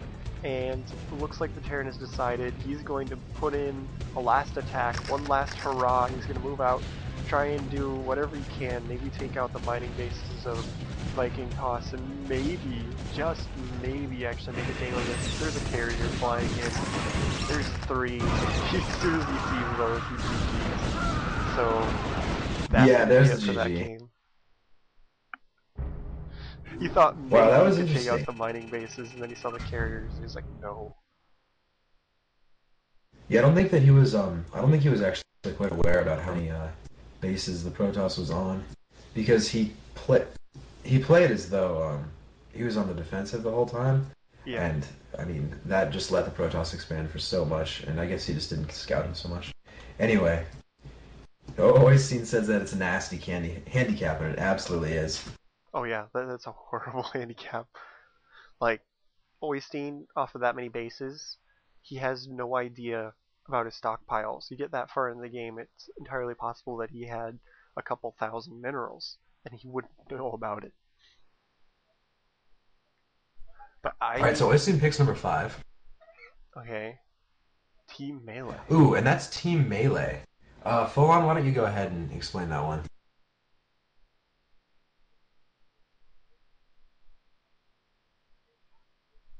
Full on? Okay, so basically Oystein picks a race that he wants to play against, and we just got someone else in there. We have 2 players playing. Oh my god. So he's playing a Team Melee team, or what? Oh, sweet. Wow. Oh my The god. Team Melee teams This is make their insane. comeback from, like, Teal Attack. Yeah, because I love Team Melee. Like, I think that's Yeah. so the most interesting way to play StarCraft. Well, if you look But back oh, at, this like, is gonna be Teal ridiculous. Attack, usually when the hero had several handicaps and the Team Melee team came in, that was when most of the losses occurred. Like, if they were undefeated, it was usually where it got broken, was going up against a Team Melee team that was really good at the macro micro and splitting up responsibilities while he's stacked with handicaps. It can be really hard. Yeah, because essentially what happens is that almost any player once put in a Team Melee situation becomes just so much better because they only have to focus on macro, micro, and somebody else is on it when it comes to everything else. So if you have any teamwork, like your skill goes through the roof. Yeah, Because, it's man, like ridiculous. 4D players working together could beat, I bet, almost anybody. It's especially deadly with stuff like Zerg, where if you have 3 people, you can have like one person doing the micro, one person just running Zerglings around, and one person like doing the scouting drone in the opponent's base, so that that scouting drone takes forever to kill, and then later they've got separate people on Zerglings and separate people on Mutalisks, and it just gets ridiculous. So, yeah, as soon as Oystein picks another player in a map, or I suppose he needs to pick 2 players, actually. Yeah, Then let's but get he's this game asking about started. what his Zerg handicaps are, so it looks like he's gonna go Zerg against this. Yeah, he's gonna go ZVP. So one thing to keep in mind, too, is that these players, as far as I know, they haven't prepared for Team Melee. And if you're not prepared, it can actually be relatively tough. Because if you get in each other's way, like the split is the most funny thing in the world. Yeah. Because there's always the guy who splits, and then there's always the guy who, like, screws it up completely. So that's where you gotta be like, okay, I've got the drones, I've got the macro, don't touch it. Or else it really just gets screwed up. I'm waiting for a map here so I can host. Bifrost. Bifrost. Wow. Wow. That's incredible. Here, Fulham looks like he's going to host it up. Okay. I do need like 1 minute before we start. So I'll get... Oh, sure thing. It will take me some time to find it because we cannot play an ops version for Team Melee, so I need to find like a different version of it. Give me a sec. Okay. Let me check to see if I have Make it some yet. make some jokes to entertain people We could just be while on... I look it up. This has happened before with the Team Melee. What we usually have to do is we have to be on the heroes team, then we just don't touch anything.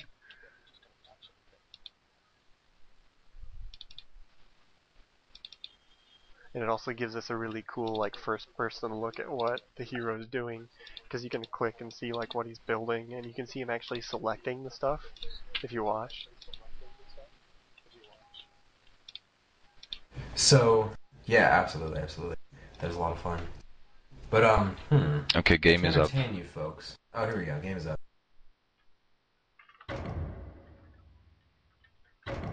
But yeah. So, I don't know how many of you guys have gone to Team Liquid meetups, but I would suggest making that happen because that is like hilarious. It's so funny to meet up with a bunch of nerds and be like, just StarCraft out as much as you can. And most of the people are really awesome too.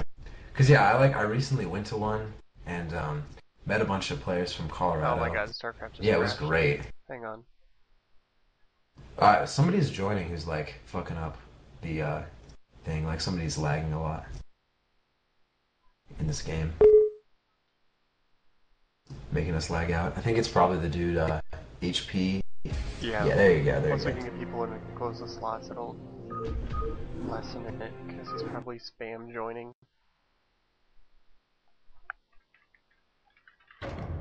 Again, people, please do not join the games. It's just annoying, and we get you banned from Team Liquid as well as ICC. Maybe, I don't know. We will I don't punish. think I can from ICC, but yeah. We'll get it Well, done. that seems harsh. It's a We'll ban see. for I don't know, whatever. Anyway, that's the deal. But if you could make it so that Protoss is the full ones thing. Yeah, set it as the Protoss before you jump down. Or are you gonna stay All on right, their side? perfect. Okay, Hey, right. I think Fallen, are you gonna leave? I need a minute. He has to host, so I don't know.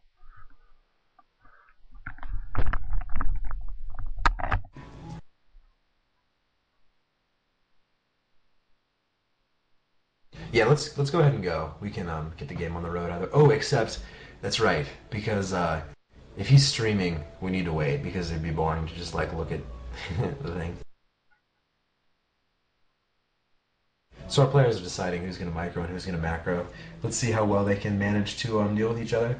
Hey, Folon, have you ever been to one of those Team Liquid meetups lately, or at all? I've been to 3, and it's really weird that at none of them were any Asians. All white guys. Yeah. It was so weird. Yeah. Only one Asian showed up at our Colorado one, and I was really surprised. I thought it was going to be all Asians. So how does the team melee thing work? Like, will every game after this be team melee, or is it a one-time thing? No, every game, man. I'm Wow. gonna leave the game as soon as we start and like rack up more players because we need them. So you're gonna stand on the Let's yeah, see if street I'm corner and like ready. flash some leg and advertise for some more players? So, yeah, Folon's pretty hot, to be honest. Like, the pictures I've seen, I don't think I'd be able to resist. It looked like in the game lobby, the players were like, okay, so I'm gonna do macro, and they were trying to figure out who's gonna do what. So it should be interesting to see. No, you cannot get vision of the other guys.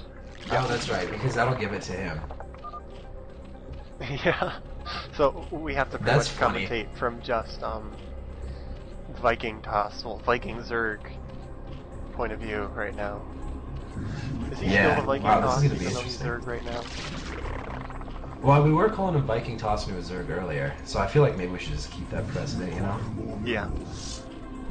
Plus, Viking Toss sounds, I don't know, Yeah. so much more, like, yeah, good.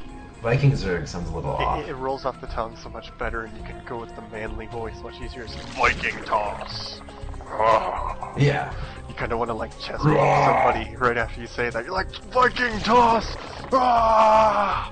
And it just doesn't sound the same with the Vikings or. Oh my god. Give me a sec, I'm laughing really hard. So it looks like he's decided to open up with a 9 pool here. You hear the Oh, spawn yeah. more overlords every time he misses an overlord in Team Melee as well. So with Loki's tricks, we're gonna be able to hear every time that he misses something, which is gonna be awesome. Wow. Is this 9 pool speed? It is. Oh my it god. has to be. Yeah, that's what it looks like. Here, one sec. I have to go yell at my sister. She's playing the piano. I'll be right back.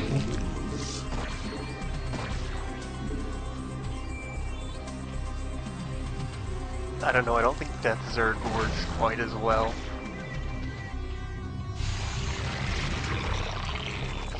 But the probes come in and he's scouted this, so he knows it's coming. And again with the team melee thing, this probe is very well microed because there's one guy just handling the probe right now. He's harassing the drones, he's bouncing around, he's microing, he's trying not to get hit, but he's kind of messing up the micro a little bit. But he's just being piss annoying to these drones that are on the gas. One of them is actually pretty low health. You might actually get some damage on it, but the Zerglings pop out and they're gonna get that probe out of here before he can actually kill that drone, which is somewhat impressive. So speed is started, you can see it because we're in team melee, which is exciting, and he just pulls all of the drones off of the gas, so the Zerglings are actually running straight for the main. They're going to ignore that scouting probe and they're going to try and get in here and do some damage. It's interesting to note that he didn't like try and block this off, because I believe on Bifrost you can actually block the choke with a pylon. I'm not sure. Oh, it definitely looks like that's true. Ooh, he's gonna get by. Oh wow. So that first Zealot's gonna go down, and that's gonna be not very good news for the Team Micro team. No, not at all. And he's just rallying Zerglings in. There's a ton more Zerglings coming in here. The second Zealot's out, but the problem is going to be... Oh, Zergling speed finishes. If you can snipe that first Zealot, then he's going to be in a lot of trouble. But yeah, speed is finished, which means that, like, oh, there's so many, Zerglings just on the loose. Like, dealing with this is so hard when they have speed. Yeah, it just becomes so much harder. Because you can micro them so much better with they respond, you can really surround much easier.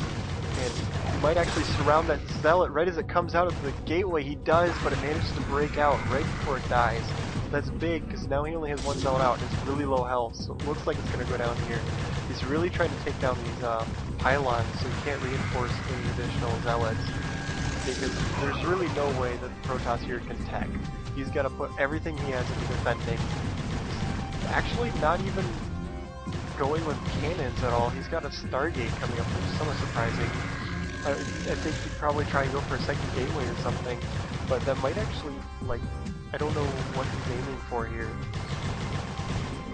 Well, I mean, I think he's probably trying to get a Corsair out so that he can just kill all the Overlords while Zerg's on hatchery tech, but I don't know, that's incredibly risky and, like, not going to be effective. Yeah, you have to and GG's call.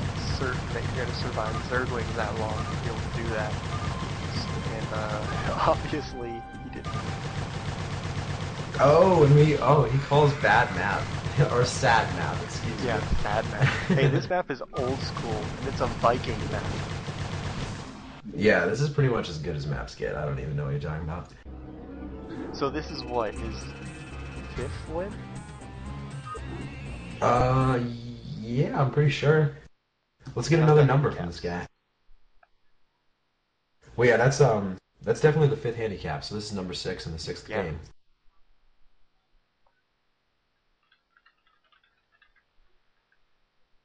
So Oystein's actually doing really well here.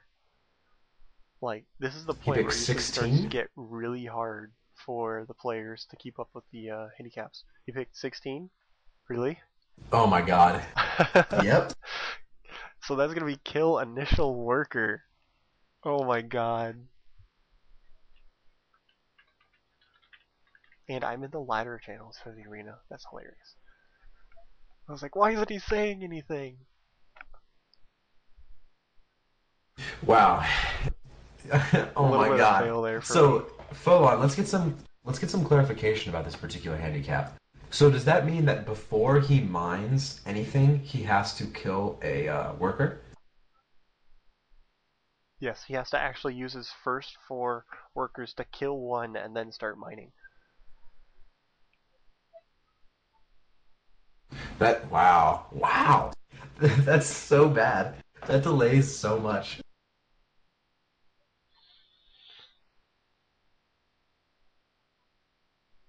And we All right, got so another Team Melee coming up. And then this is going to be nasty. Like, all of these handicaps lined up one after another. yeah, that's wow. I think this might be the game that we finally see our champion go down. Although he is a Viking, he might be able to He just still has Halls of scream his way Valhalla, through. which is going to be like the ultimate Viking map. I think he's probably Yeah, saving he it can't lose on for that. map 7. Because if he wants to go undefeated, and if he can get to the Halls of Valhalla, like even if he loses, then he's become a true Viking. See, So we're still waiting for him to pick a race here. Okay, so he's gonna go up against Zerg and Halls of Valhalla. yay! This is gonna be awesome. Uh-oh. We have IC Cup admin jumping in on the Team Melee team. Oh my god, we're gonna like affect the game somehow with his icy cup powers. Well, IC Cup admins are kind of notorious for being low on the skill level. There are a couple really good admins, but usually if you look through the roster, they're not very good. So that's why I kind of went, uh-oh. That's funny. There's because you guys did that Meet the Icy Cup admins thread a while back. Those were really cool. Yeah. And if I remember right, one of them, I forget who it was, like lives in my town, but they didn't show up for the meetup. Like, it's bad. So I don't think I have Halls of Valhalla full on. If you can host. Yeah, full on. Would you mind hosting? Sorry, we should have made that clear. I did a reinstall recently, so I'm missing a lot of the older maps at the moment.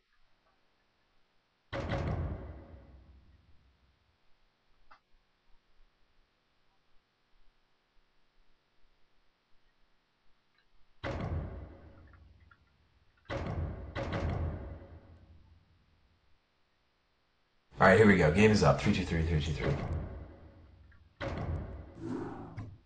It was actually, like they're talking about last game in the channel, is pretty smart by, damn, like StarCraft crashed again.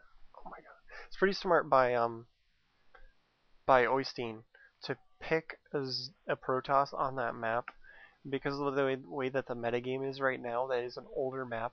It's not set up for the fast expansion Protoss. It's hard to do the fast expansion and block off your choke because your natural's up behind your base with no gas, and the gas expansion is down on the opposite side of the map. So, like, I'm waiting for my StarCraft to crash here. There we go.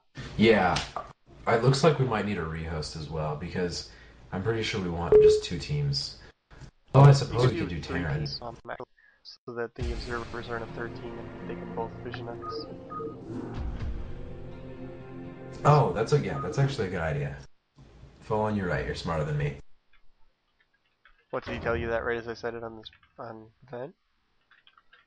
Yeah. All right, perfect. So, did your StarCraft crash or Yeah, it it seems it crashed again. has? I'm back in. It's like only crashing when I join a game now for some reason. Huh. Fun times, huh? Absolutely. So, wow, Halls of Valhalla, what a map. I have no experience with this one. Did he I rehost need to yet? look up the TPD. Yeah, it's hosted 323, 323. All right, perfect. So we're gonna pick Terran, and full on if you could pick Terran too. All right, perfect. Oh, I remember this map. Oh my god. This map is ridiculous. Like, it's actually an island map. There is no ramp. That main, but the problem is he's not going to go up against a Terran on this because the Terran can actually siege your mineral line on some of the bases.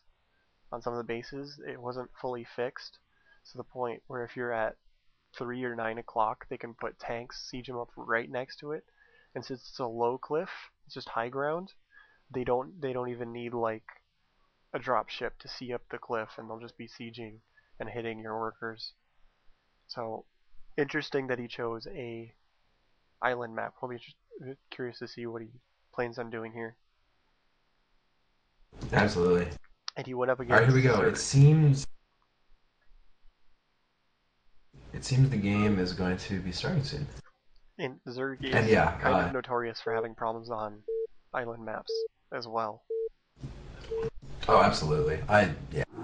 Zerg on island maps, they do badly. Affirmative. Roger that. Orders received. Yes, sir. I read you.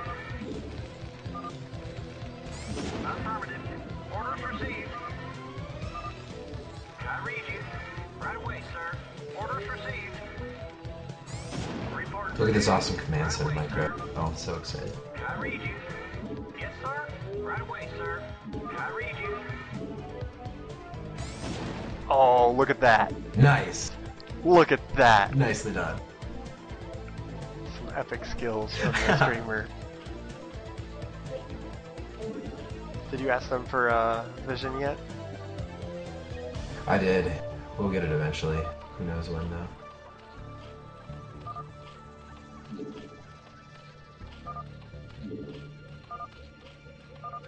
We have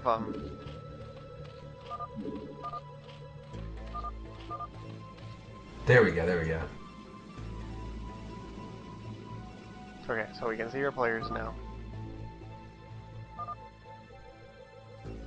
I'm still just like smiling like ear to ear from like killing the workers because I don't manage to do that very well.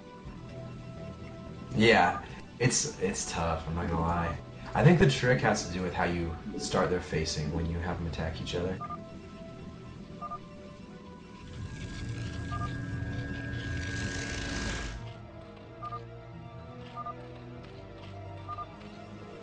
Yeah, these are actually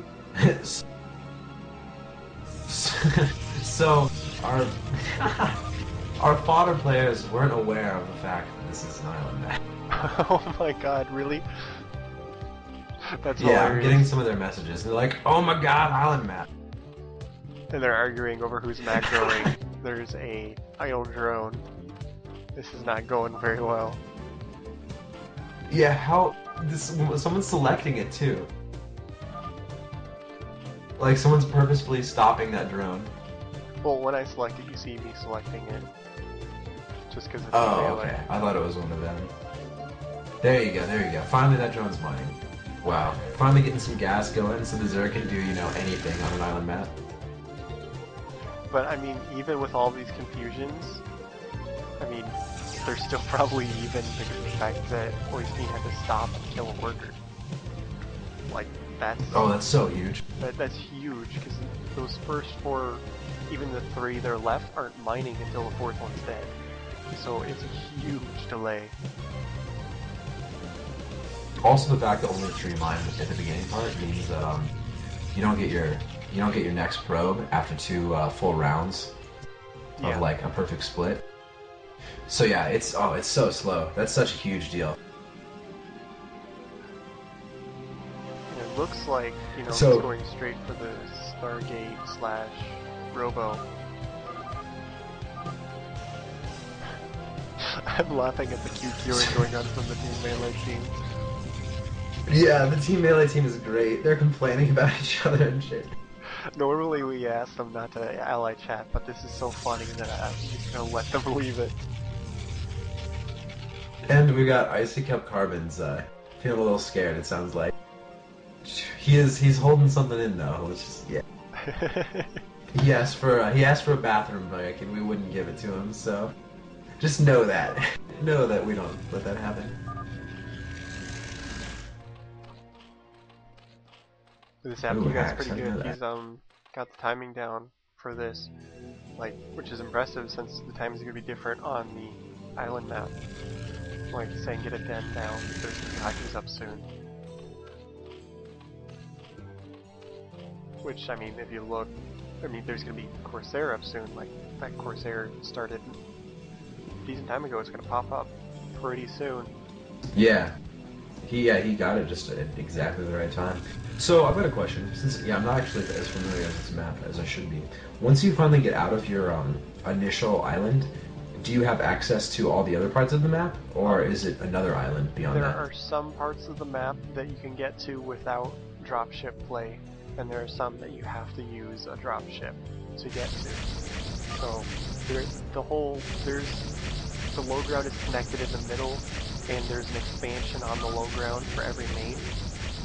But past that, if you look to the bottom left, in between the two bases, that little expansion there you have to drop to get into. The one in the middle you have to drop to get into, and yeah, so it's kind of split up into that this is going to really become an air superiority thing, because if you can control the air, you can control the access to all these bases. So obviously getting these Corsairs up, getting them +1 attack weapons upgrade is going to play a huge role in this battle, because it means he can have control over where his opponent can fly. It means he's not going to be able to get as many draws off. Overlord's speed just finished. So that looks like that's the first thing they researched after Lair, which is an interesting choice. It's usually the standard is that you go for Hydras and then you drop them on the low ground, so you have some mobility for Zerg Island map. You can walk around, maybe try and take out Protoss natural if he didn't make enough ground forces yet. The Zerg will have initial map control, because you'll have Hydras running around the low ground of the map, and he'll be able to try and catch stuff as it's flying around. But as we move into the game, it's going to be tougher for him to keep up, because of the fact that the Corsair is running around. Probably, shuttles with Reavers in them, that kind of thing. We haven't seen an island map in the map pools of anything major in quite a long time, just because the metagame is pretty tough to deal with. It changes the way that the game plays, and it does kind of put certain races at a disadvantage. Like if you remember I'm pretty sure that Sorry, go ahead. Protoss is the most clear advantage when it comes to island maps, right? Actually, in all situations. The fact that they can lift their buildings up and down the cliffs. Like if you remember, Neo Forsaken Zone was a pro map a long time ago. It was like normal map, except in the four corners were bases with no ramp. So once you got down the ramp, you had map control, and Terrans would literally just lift their barracks down. They'd lift their factory down. They didn't actually need to get dropships, and then they just make a command center and lift it down. And the lifting mechanic just gives them so much control on island maps that they definitely have a major advantage. But Protoss doesn't, have as much trouble adapting. So we see the Hydras are getting dropped down the cliff. He's going to use this to try and push forward and harass the base, especially since this isn't actually a cliff, it's just high ground. He can move the Hydra up here and he'll have sight up onto this high temple area. So anything that's built too close to the edge, these pylons, be able to get sniped. So yeah, it looks like Reavers are coming. He's getting a lot more shots on these Corsairs. And he's gonna move up. These pylons are going to go down, just cause some supply problems for Oystein, and he's not going to know how far behind he is on supply because his overlay is blocked. And now he's got this Reaver sitting here, and he's going to have a hard time getting him out of his base.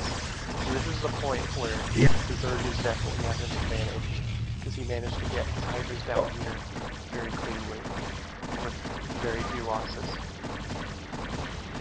The other interesting thing about the Reavers, since his Scarab is an actual unit instead of just a sprite for an attack, that thing won't be able to attack down ramps, as I'm sure you all know.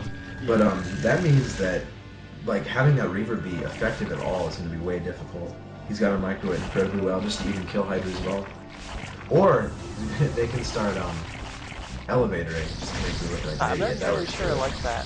I think you should have gone off and looked for other expansions before you started elevating. Yeah, watch this. One shot's gonna kill all those. Yeah. Oh, not quite all, but if he had found this expansion down here and dropped the Hydras down here instead, that would have done way more damage. Because it would have been tough for him to get a Reaver in there to defend, because the Hydra's covering the approach points to be able to snipe the shuttle. So if he managed to get the Hydras in there, it would have been really difficult for him. It's interesting to note, though, one of the main weapons that Protoss like to use on island maps is Storm. They really love blanketing Storm because there usually wind up being a lot of Hydras out, and he can't use it. Like, just go back over the handicaps one more time. There's no Storm, there's no observers, he has to move his Nexus one extra unit away from the minerals. He's playing team melee, and his overlay is covered, and he has to kill his own short.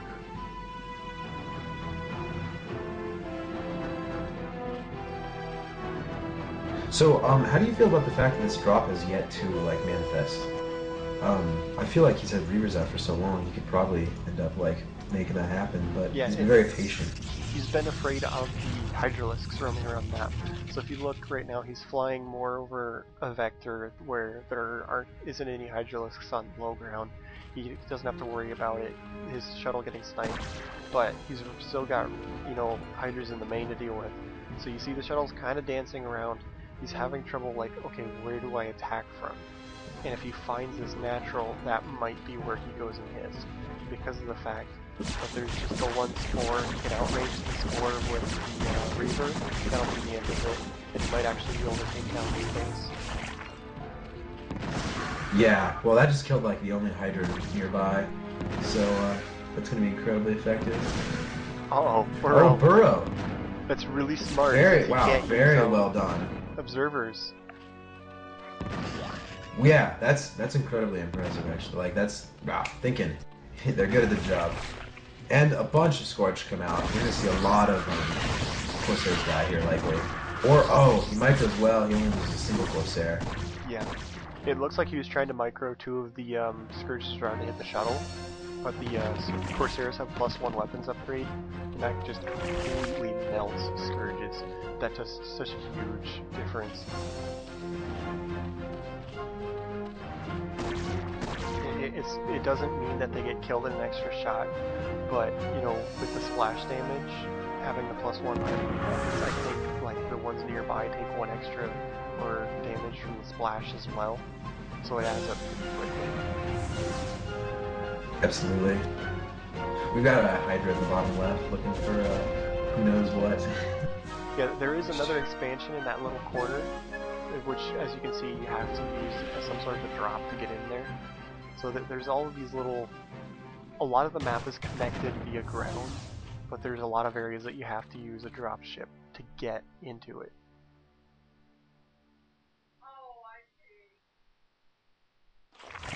So finally we've got him taking that bottom expansion. It took a while. That build was in there for a long time. There's 4 Zerglings moving around. That's an interesting choice. I wonder what those are like 4. Oh, don't do that! He just unbroed a bunch of drones and lost, like, all of them. Actually, if you look really closely, he was moving a Zealot up to the Reaver. I think he was going to shoot his Zealot and kill the drones anyway, which would have been, like, amazingly awesome. But he unburrowed it, so it didn't really matter. Oh my god, we've got Disruption. Oh, and D-Web. Yeah, D-Web with Reaver Sair can be so frustrating to deal with as Zerg. Oh yeah. Because your Hydralisks just like stop attacking. It's like, no, and you move them in, and your Reavers like kill everything. So he's gonna try to desperately get all of his drones out. And he will succeed about getting a lot of them out, but he's gonna lose so much of his tech. Yeah, he doesn't have a Hydra Den right now. Which means he can't build additional forces. This is pretty much gonna be game. The island maps, Zerg really does have a hard time. If they can get to the hive tech, they can really kind of get weapons to survive, but it's hard for them to get that far. And it is generally pretty hard to Zerg on an island map. So like Oystein's been showing a lot of intelligence with, you know, both his player choice and map choice. He's obviously been thinking about this and coming up with a plan. Like, he saved Valhalla until late, and then he wanted to go up against a Zerg, so that when he has all of these handicaps, he can really use the map against a Zerg. Yeah, the map and Reaver Sair. Yeah, definitely did his homework, it seems. And I'm actually surprised we haven't had a GG yet, because I don't see this game going anywhere for the Zerg. Oh, we've got a drop in the bottom position, but there's no probes there and 3 cannons, so I don't think that's going to end up doing anything. Yeah, it should just be the Zerglings that were below the cliff earlier. But he's loading up some Hydras and no Overlords right now.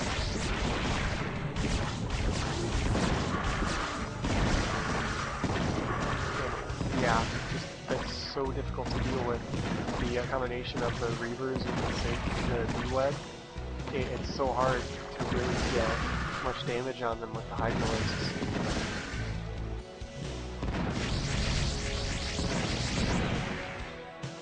Wow, and you can see with those Corsairs with +1, they just destroy everything. Any Overlord that comes near just gets killed. It's interesting how we've seen a lot of players who tried to take advantage of the handicaps that they play, but Oyste's been a step ahead. Yeah, definitely. He's had a And definite we've got plan some of how he wants complaints to about imbalance. Yeah, well, I mean, that's why Oystein chose it. It's Absolutely. and no, this is not the most imbalanced Protoss versus Zerg map. That would be Gorky Park. It was a WCG map, like a qualifier map, and it was an island map with a cliff above your mineral line, and it was possible that if the Protoss went straight for shuttles, they could get cannons up on your cliff above your mineral line before you had any way of dealing with it. Like, it wasn't possible Wow. for you to deal with it, because they'd kill your Overlords with this Corsair, so you wouldn't have sight up the cliff, and then they just cannon up your minerals. It's probably the worst map I've ever seen. It sounds bad. Yeah, So that actually gets canceled before the Reavers take it out, and I guess maybe Oystein doesn't know the map because he hasn't even scouted the corner expansions. Maybe he doesn't even know they're there. oh my god, he's unburrowing drones and making hatcheries. This is like borderline BM. Like, you know, the anti-BM rule in Icy Cup, this is pushing it. Really? There's a rule, like, it falls into the BM rules of, like, hiding buildings and really delaying the game, like, making it take way too long by, like, trying not to get eliminated, is what the rule is for, and he's really pushing the limits of that rule. Like, if this were a ladder game, there's a good chance that if you made a complaint, he'd get action taken against him for doing this. Oh wow, maybe we should let them know that though. Oh, here we go. Finally, he realizes where that last expansion is, and if they don't GG from this, like, I don't know what they will GG from. And hopefully we'll get a D-Web on that Sunken before it takes out some Reavers. No! D-Web! D-Web! He missed his D-Web, oh my god. Oh, that's right! Since he's got paper, he can't see. I didn't even think about that. Go Scouts! Yeah, wow. Go Scouts! That's hilarious. So he can't control his units in the top right because of the paper. Like, he can control them a little bit, but I'm pretty sure that covers up most of Oh my god. most of that area.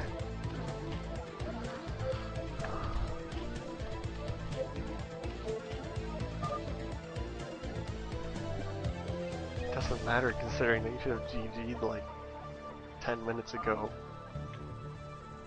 Yeah, I thought I'd drop a quick message.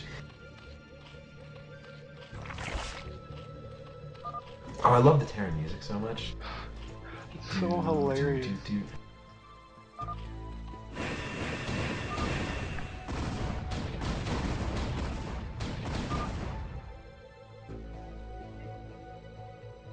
Alright, finally some more Stargates are being put down. So, I think we might actually see some scouts in this factory. Actually, there's a BM. carrier out. I wanted to see Scouts, like, Oh, there Scouts would is? be awesome. But it looks like he's gonna go for cars. But that's gonna take a while to actually kill him, because he's gonna wait for the cars, and he's gonna wait for the interceptors, and then he's gonna be like... No, he's gonna lose this. Scourges. Because he's got a Spire up. Yeah. But, I mean, those Scourges against that many +1 Corsairs? No way. But he does take out that first carrier. Oh my god. That was pure carelessness on Oystein's part, that's for sure. He should have been able But to... he actually got good D-webs off this time, so it should be it. Finally. Yeah. And that's so his game. It, like...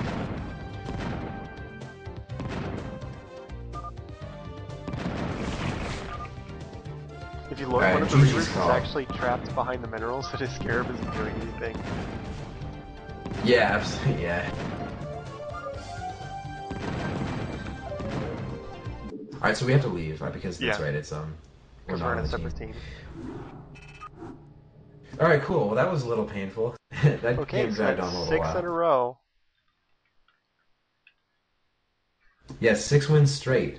So I think There's we're looking one at... left. Are we looking at another handicap? Yeah. Or how many games do we there's play? it's usually 7, I believe. So we're looking at the last handicap and last game. Oh, are we getting Sinan to play? Sinan's a funny guy.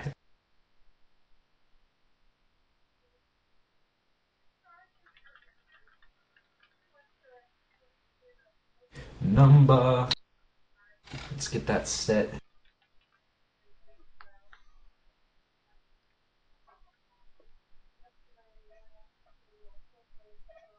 Where'd he go, man? Oystein, number, man.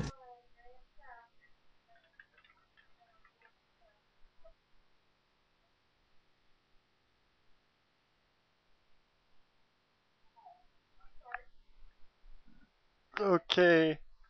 Like, can you imagine if he comes up with a no mini-map on top of all the rest of it?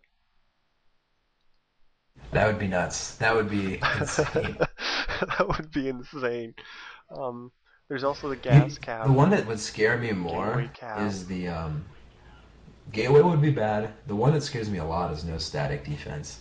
Yeah. Because if he gets that's that, terrible. like, No fast I extension. don't even know how he could win. Yeah. I mean, the only build that's like possible anymore is 2-gate and 1-gate tech, and you can't abuse Templar with 1-gate The tech. 2 TL submissions, if they come up, would be no static defense. Would be the next one if he chooses Team Liquid submission.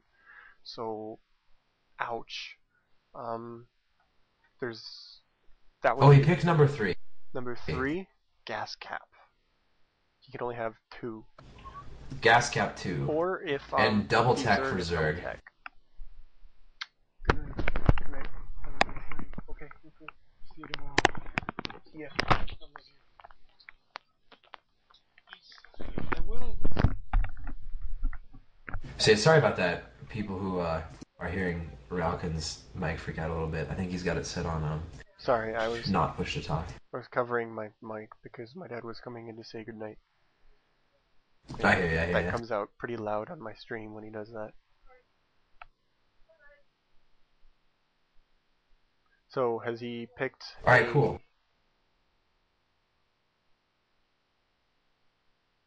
He's got the handicap. Does he have players and a map? I think Full On mentioned that it was going to be Sign-In and Dio, something like that? Decon. Okay, so map is all we're waiting on. Well, it depends on what race he chooses. He's got 2 for Terran, 2 for Zerg, and 2 for Purples. Oh, right. So it's even to give Oystein a little bit of freedom of checking out the players really quick. Okay, which one's the worst team? So that's deceptive for Team Melee, because if they work well together, then their rank doesn't really matter as much.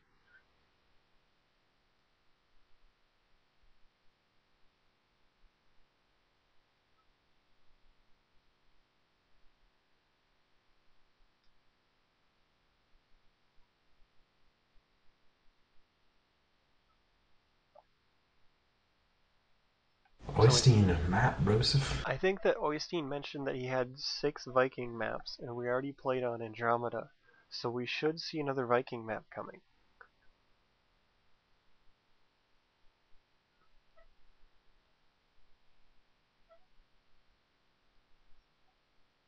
I'm lost for what it might be though. Like I think we've played on most of them so far. Yeah, who knows? I'm in suspense. Go, go!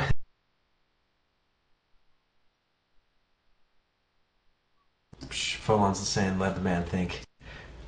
A Viking doesn't think, he just acts. He says he needs to think about what map to play, so...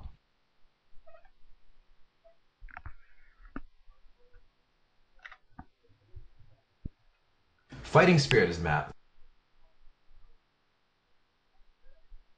So yeah, if one of you could host that up, that'd be great. I can host. That's a pretty standard map.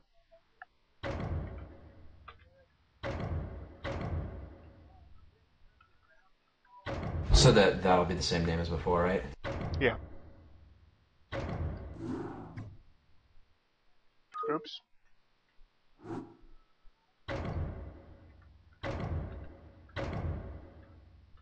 Did you host the wrong one or not Team Melee? Yeah. Wrong one. Okay. And And yeah, if you could do Team Melee 3 team, that'd be good.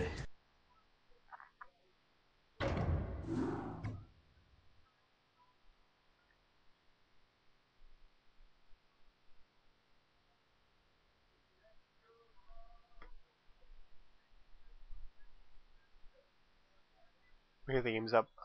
Teal Arena 1-1.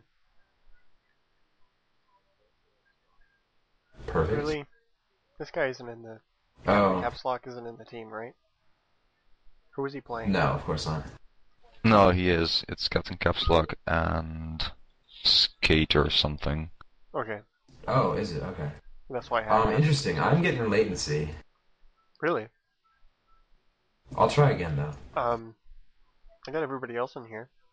Try reconnecting the BattleNet. Yeah, I'll quit StarCraft and start again.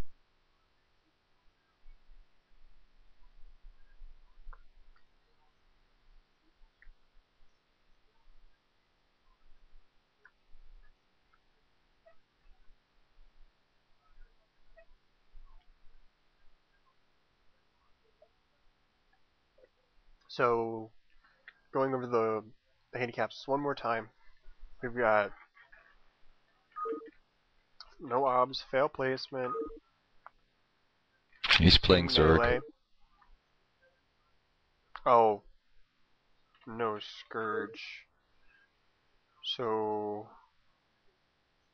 hang on, I gotta look at this. This is gonna be different. No Scourge.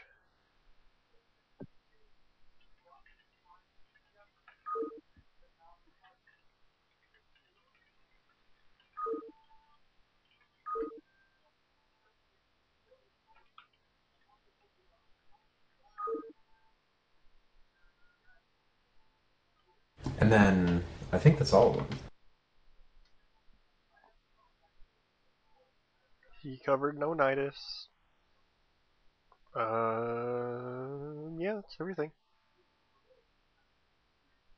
We've got 7 handicaps, and they are fill placement, no Nidus canals, no Scourges, Loki's tricks, so that means no overlay for the mineral gas and supply. We've got a team melee, team fighting versus him.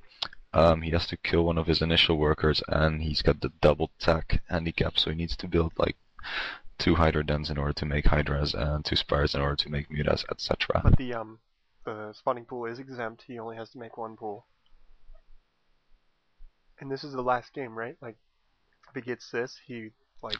One more. Is it 8 or 7? It's 8. Oh, okay. We can do so 7, one but more. that's kind of lame when I said 8. Oh, okay. I wasn't sure. So, he's got one more after this if he manages to win. So yeah, let's get this game on the road. There we go. Okay, so here we go.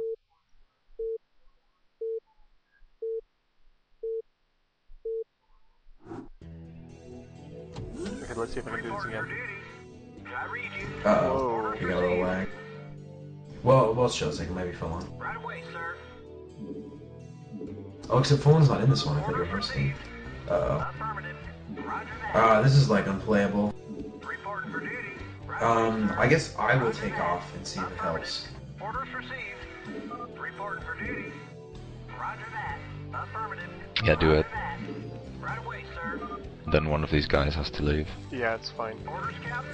That works. Affirmative. Okay, cool. Orders, Captain. You probably have like some sort of a ISP conflict with one of the other two players. Orders, Captain. Yeah, with the latency and everything. Reporting for duty. It's all good. I'll get on your stream in just a sec.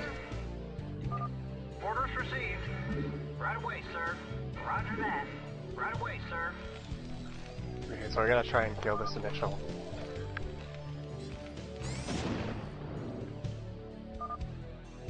Yes, sir. Right away, sir. I love how Oystein, yeah, doesn't quite get it right with the vision Visiting thing. the wrong He's like, I people. gave it right. Reporting for duty. Roger that. Oh no. Roger that. Orders received. Oh well, just more handicaps. He'll be fine. Orders received. Affirmative. Roger that. Orders received. Roger that. Affirmative. Roger that. Yes, sir. Affirmative. Roger that. I read you. Affirmative. Yeah, he said pretty much the same thing. He says it's alright, he doesn't want to re. It's just one more handicap. So, we've Yeah, got that's so much easier. Oystein as the red Zerg in the top right, and we've got our guest team melee team as the orange Protoss in the bottom left. So Oystein's actually staying pretty normal here. Looks like he's going for 12 something. Oh, overpool. So he's gonna go for overpool, possibly, you know, run by. I'm not entirely sure. He's been being really aggressive with these builds. So he's been trying to take away a lot of these handicaps by just, you know, getting an advantage early. So I might expect some sort of a run by from him. Yeah, overpool speed run by is likely. Although he is expanding now, and a really good build against Protoss is overpool speed and just block scouting into 2-hatch Spire. That's a really powerful Yeah, build. if It you look works at really this, well. They have one person microing this probe to block the hatchery. Like, another strength of the team melee. Just one person completely dedicated to this probe, delaying the expansion. Oh, and he messes up. He got a little bit too far away, and Oystein manages to place it. There we go, yeah. And still fail placed, so we're good there. Yeah, that's probably what messed him up. He was blocking farther left. Yeah, blocking too far to so it doesn't look like three eggs of Zerglings are going to pop out, so he at least is going to be aggressive with his overpool, which is good. Yeah. Hey, yeah, no gas yet. That's an interesting choice. It looks like a drone died up in front. It must have been the scouting drone, because I just saw a pool of blood. And I've played enough StarCraft that I can distinguish between the different pools of blood and tell you that was a drone. Yeah, absolutely. And interesting, his Zerglings are being sent back. I guess he's worried about another scout, and he's expanded again. Yeah, Weird. well, another probe is coming, so that's actually decent move. It's true. I wonder if we're going to see 3-hatch all in lane. It might be, because he's now dropping the gas. It's a little bit later. Although, I don't think he'd expand again if he was going to do that. Although, I don't know, it's hard to say. Maybe that's You guys just, should really try to keep an eye out for the handicaps, because it's gonna be a lot to think about. Yeah, Sorry, it looks like Fallen? he's fail placed both of his hatcheries at this point. Yeah, he definitely fail placed the third and the natural. The gas cap is the one that oh sorry, it's double tech for this one. I'm getting confused because gas cap is one that you'd think would be across both. At least I did. And one of the players is actually Oops. spewing about the wall, like it's not placed very well. And so double Hydra dead. Very Dude, good. Zerglings can totally harass the mineral line.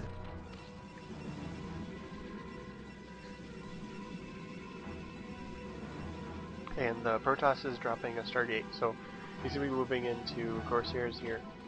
And he's not going to be able to use Was it? Is no Scourge part of that? Was it the same as the no Ops?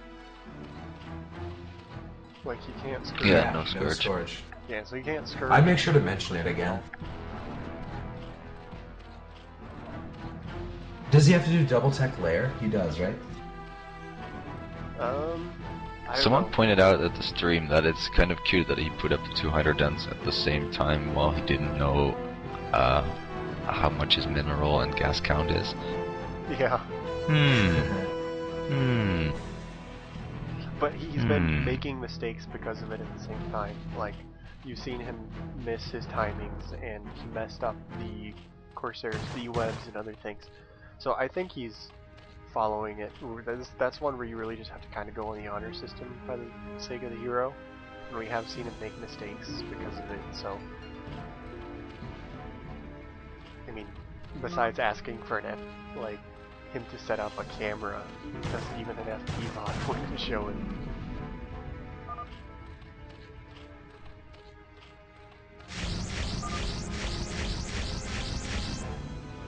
So it looks like he's moving forward here. There's Zergling's moving out towards the outside of the Protoss base, and a couple Hydras popping out. They're following along behind, and it looks like he's going to try and break this front before they really get into the higher tech levels.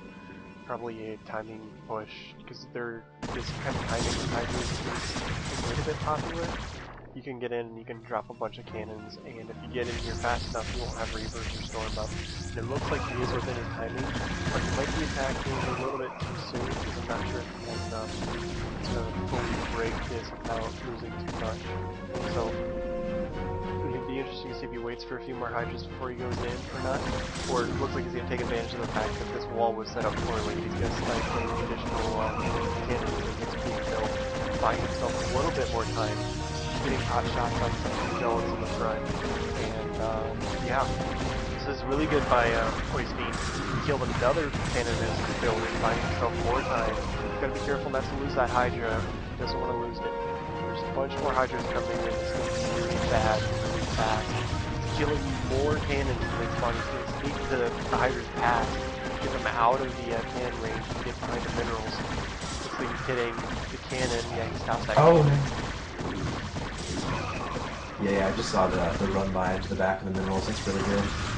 So he's done a great job. Because only of, 2 probes can attack him. really delaying this, and he's losing Hydras because it is kind of hard to get into this area, but he's doing a decent amount of damage. He keeps having to pull probes, he's killing probes, he's really having to pump zealots, which means that he's probably not being able to attack as much as he might want to, because normally, oh, never mind. I saw a counterattack there for a second. It was just Corsairs flying around harassing overlords, which is really what he needs. He needs to stop this stem of constant reinforcements. If he can pop some of these overlords, that would help him a lot. I think it was actually kind of careless on Oystein's part that he didn't leave a Hydra at each base to deal with Corsair harass, because that's really effective. Like, that might have put him behind. And could you please let him know that he needs to double layer? Because I'm not sure if he's doing that right now.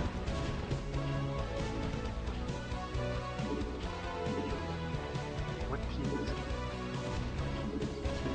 Red. Well, the send of players by team, so where? Oh, that's dumb. Team 2, yeah.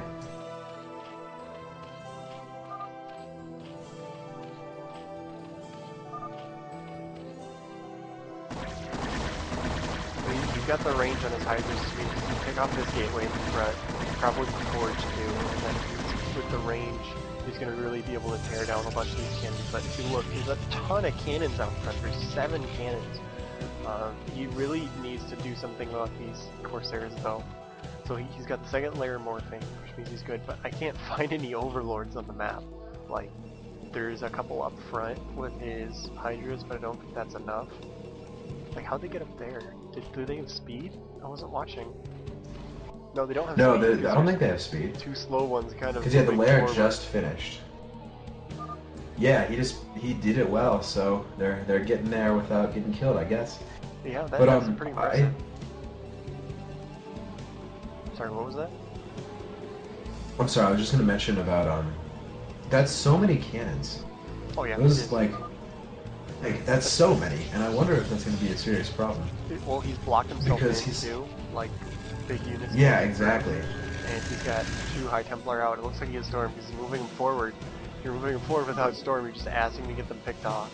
But he's not storming. He's gonna move up and he's gonna defend really heavily. And the attack move, the Templars up, could have gotten it sniped there, but I don't think Oystein was paying close enough attention. Like, wow, that was really dangerous. He had his Templars way forward to the point where they could have gotten sniped before they even got a storm off. So a little bit of Also, that carelessness. storm was not very effective. Like, yeah, Well, I know it's you're ahead of me, partially but the way that Oystein had his Hydras spread. He had them out in a line instead of clumped together. So the most he was going to get was like 3 or 4 Hydras, no matter where he stormed. So it's, you know, I think a lot of that goes to Oystein's credit instead of him just picking a bad location to storm. yeah, absolutely. So he's retreating back to his base at this point? That's interesting. I guess he's worried about the powerful Protoss ball that could be coming out mid-game. But with that, with so many cannons blocking, like, I don't know if Archons are coming, but if they are, like, he's gonna have to destroy a lot of cannons just to even get out. Well, with this many Hydras, you can drop cannons pretty quickly. Like, you can just tear through them. And it looks like the way he's hanging out in the middle, he's trying to catch the Protoss army away from the cannons. He's sort of bouncing around. He's, you know, changing his positions. He's really kind of moving around. He's just trying to stay mobile, hoping that the Protoss is going to move out and try and attack. Because if he can't, and he gets a good surround, if he dodges the storms, he'll be able to tear through this kind of small army that he has. But our players are doing a pretty good job watching. One of them saw the fast overlords, and now they're preparing for a possible drop.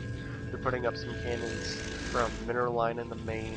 They're making sure, just being really safe here.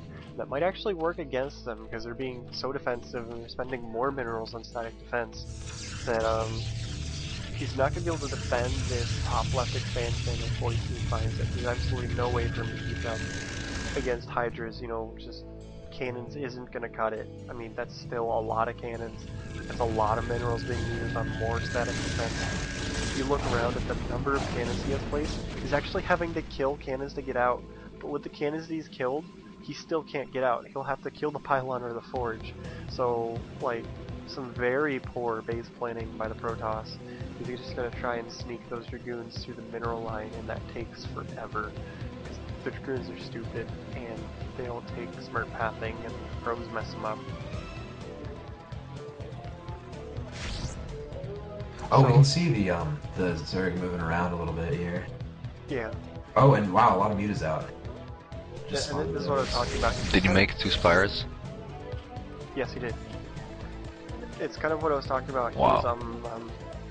He's dancing around a lot. He's just trying to keep good mobility through the middle, hoping that the Protoss pushes forward, which kind of he is right now. If he can catch him in a good position here, he might be able to actually take out this army, and then he'd have no problem raising that natural or the top left, or even both. Like, even both. Well, yeah, top left totally just got spotted. And as the player said, he, Uh-oh. he said, oh, Possible fuck, counterattack. he'd be worried.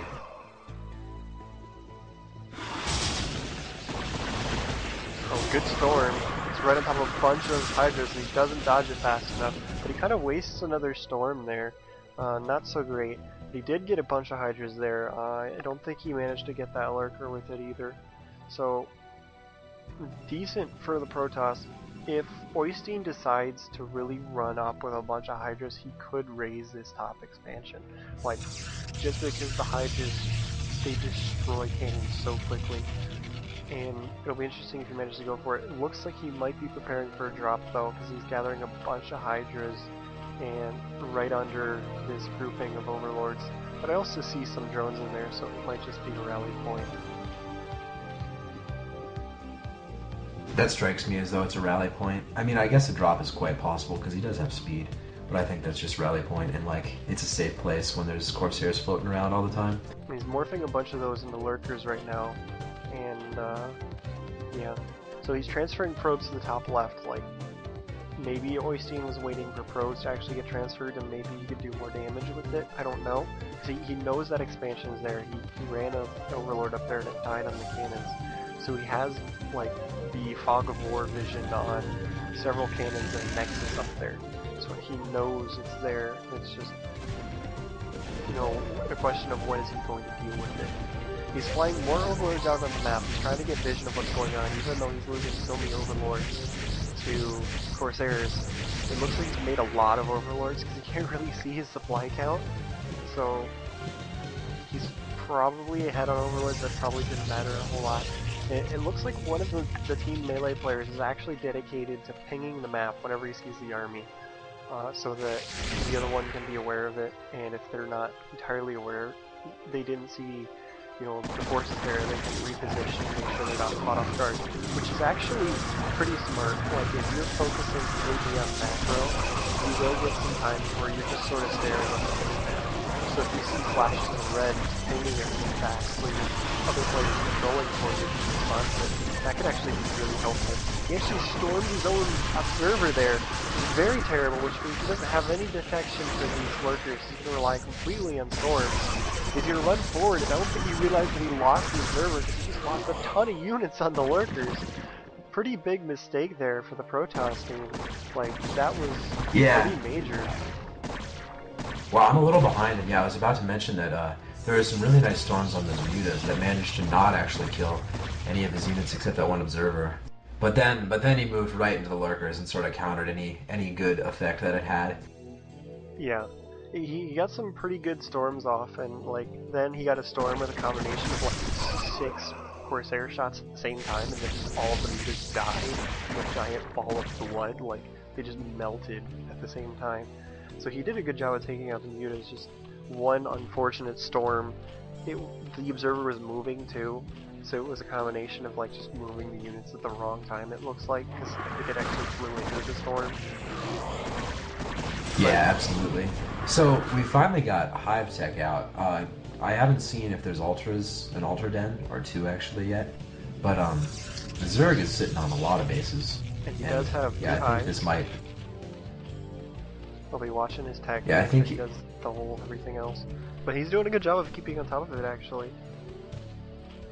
Yeah, absolutely. I'm surprised that we haven't actually seen some earlier, either Defiler play or Ultralisk play.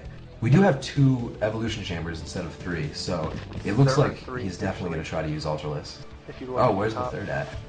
They're all at the Oh, top right? Okay. Oh, there are 3. You're right. I'm stupid. And this is a pretty big deal that all these Corsairs are still flying around. Usually at this point in the game, the Zerg has done a lot to try and whittle down the number of Corsairs. They've been trying to scourge them.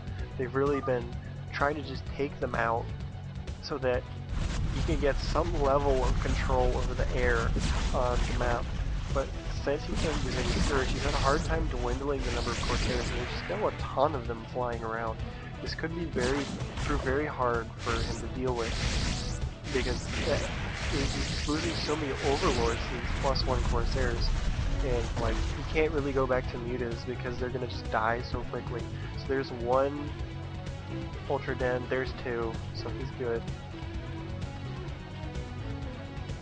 And I'm kind of surprised that he never really tried to take advantage of killing the top left base. I kind of figured he'd, try and take it out, but it's kind of like it's to the point where it's getting much harder to take out now. It's better defended, there's cannons up there, on the ramp as well. His army's kind of got a hold of that side of the map. It'll be hard to kind of sneak through and take it out before he can really defend it. So he's pretty much given up that portion of the map as the Protoss is. And, like, with all of these handicaps, you really don't want to split the map and call it even, because it's really difficult with all of these restrictions that we put on you. You're limited to the strategies you can use, and normally throughout this whole thing, he's tried to keep it from getting to this point. So if he's going to lose, it looks like he's in a lot of danger of doing it this game. He's not like losing right now, but he's in the most danger of it happening. Yeah. I'm curious, do we see many Archons at this point? Because I think that it was a transition into... Like, Because yeah, I mean, if we got some ultras coming out, if we saw some archons, I think it would be like, I think the Protoss might actually be able to. there's one Archon, but I think that's just because they were low energy and the Zergs was dancing around near him. He just wanted to get the Archon out. He's suiciding a bunch of Zerglings in the Protoss army. I'm not entirely sure what he's doing. I think he's trying to snipe some High Templar, but just wasn't paying good enough attention to focus the links on the High Templar. It's actually being relatively effective, just killing a few units here and there. Yeah, his crackling upgrade probably just finished and he realized that they're pretty powerful at this point. Just running and being annoying. But I think if he would have saved those two groups and run them in together, he would have been able to do a ton of damage instead of just minor damage on them both. Where the hell are the Protoss' units? It looks like he doesn't have like a lot of them, but he should. Yeah, he seems like he's got them all spread out. Like, if you look, his probe saturation is really high on, like, 3 bases, because, like, his third is completely saturated, his top left is oversaturated, like, way oversaturated.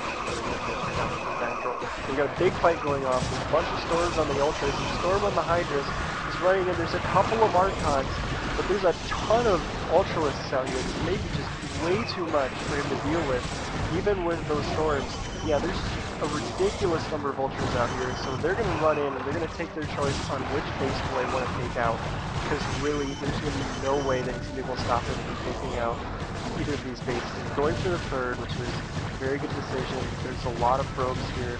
There's relatively few cannons. They're going to run in just to take this out. He might be able to take out the natural at the top left as well, but that was huge. He took out all of those Templars. He took out the Archons. Like, that is an amazing number of Ultralisks at this point. Like, yeah, for sure. I feel like this might be one of the games where it's a good time to actually kill the main instead of, even though it's mined out, because the Protoss player just had so many probes tied up in supply at the base that just was killed, and then the top left. So, oh, is that GG? well, they're talking in team chat. They're asking if it's GG. So I think they're about to, because there's really no Oh, way okay. to lose, but they haven't like all chatted yet. So that they're fake GGing to the stream pretty much. I like that. After the wow, top left that's dies, so they're going to GG on team chat.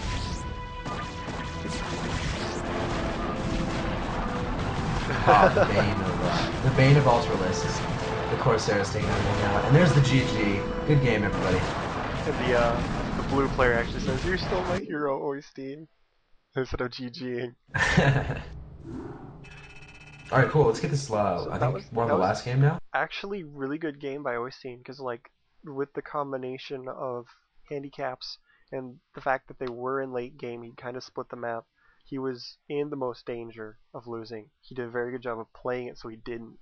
But that would have been like one of the best times for somebody to pull out a win on him. Yeah, I like the fact that Oystein decided to do the good old camp behind your sunkens and spores, and then like just wait for Ultralisks because of how much he has to spend on tech. Like, you can't cut it close. Instead, he just safely built up his economy and then ran him over with a bunch of Ultralisks. Okay, so we have the last handicap coming. He's asking if we should allow him to replay a map. Does the stream viewers think? I feel like it's fine with me. It would depend heavily on the map. Like, I mean, if he wants to do Valhalla again, no. Bifrost again, no. I mean, if it's a recent. How like, about road Ride of map, Valkyries? This is like the last game. Everything kind of hinges on this one. If it's a So recent, if we let him play the incredibly favorite Protoss map, then maybe not. If it was like a recent like pro map, then maybe like if you want to do Andromeda or Fighting Spirit again. He wants to do Ride of Valkyries again, and it was a Team Liquid pick, so maybe we should let him. Yeah, I'm totally fine with that. And he picked 11, which means no shuttles and max 2 creep evolves. Oh my Which god. I mean, honestly, he'll probably want to go Zerg with that because the shuttle cap is oh my god, that would hurt. Like, I'd expect him to go Zerg again for the last one. He goes, yikes. So max 2 creep evolves, just to make it like absolutely clear. I'm assuming that means like max 2 sunkens or a sunken and a spore, right? Yeah, he can have as many creep colonies as you want, but he can only morph 2 of them at a time. To make it perfectly clear, let's just say it like that. So does he have an opponent? Like,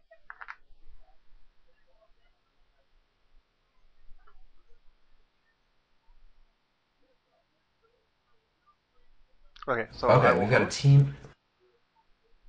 Oh wait, Yeah, just host. No, go ahead and host it up, and then we'll decide, and then tell them to join. All right, it looks like he wants to play T. Oh, I'm just gonna use the IC Cup one because we're on Team Melee, so it doesn't matter. And we're gonna have to 2-team it anyway.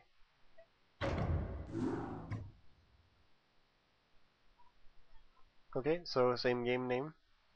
Once you guys figure out who you're playing, do not be smartasses and join the game. Please, it makes the whole show slow down while we have to deal with it.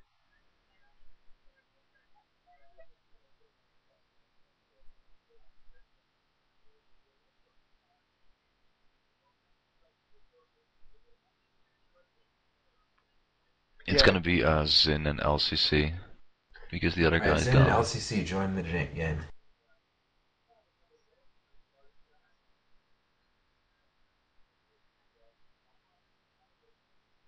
I'm curious like what he's gonna do here, because if he goes Zerg against Terran and only having 2 sunken colonies, that's gonna be very bad. But if he goes Protoss having no shuttles, could be very bad. Because then he can't use Reavers because, like, he can't storm. So then you can't storm. What do? You do Reaver drops. But without the shuttles, you can't drop them. So I really have no idea what he's gonna do here.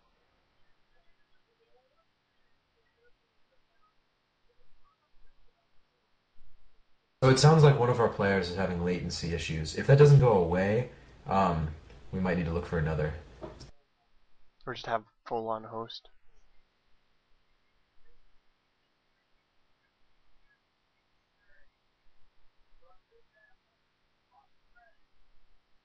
Do I need to host this? Yeah, can you try it? I'm not sure yet. Yeah, we haven't had any of our fodder players join yet. So let's have a full on host.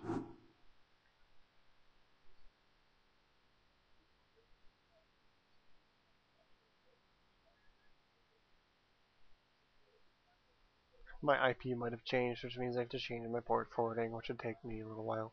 So let's just have Yeah, full on so host. just let's have fun post it up. My connection, my IP changes on a regular basis, and every time it does, I have to change my port forwarding. And you guys were in a game with me, so you can join because of the lat tray, while everybody else can't.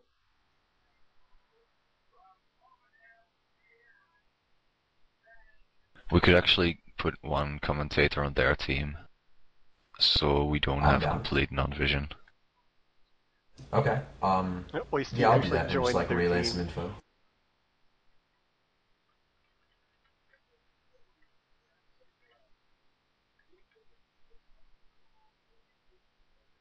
Here, why don't you go up and then I'll stay on their team. Okay.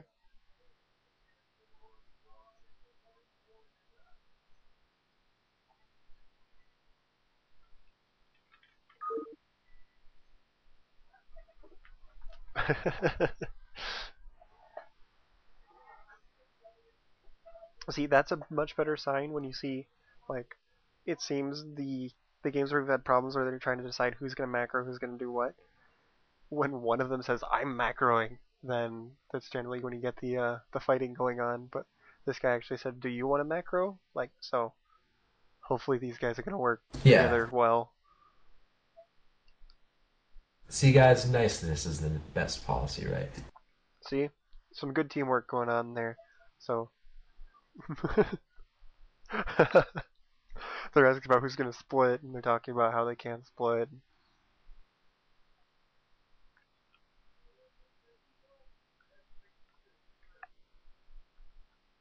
So he is Protoss, which means no shuttles. That's going to be pretty difficult.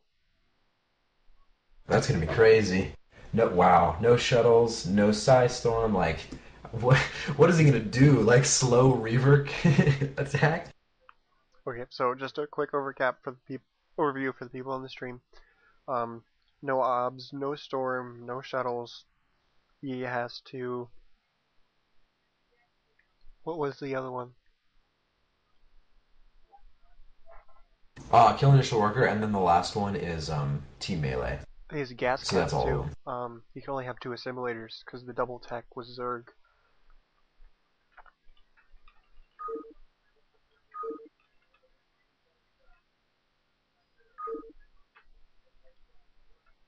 Full-on's on it. He's got them all listed.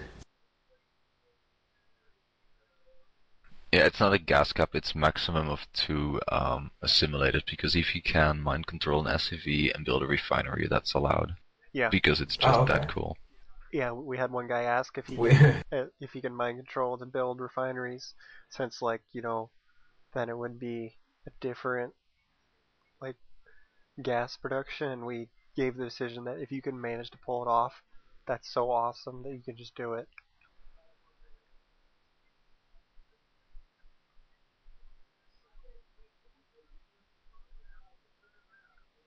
You have the go button this time, full on.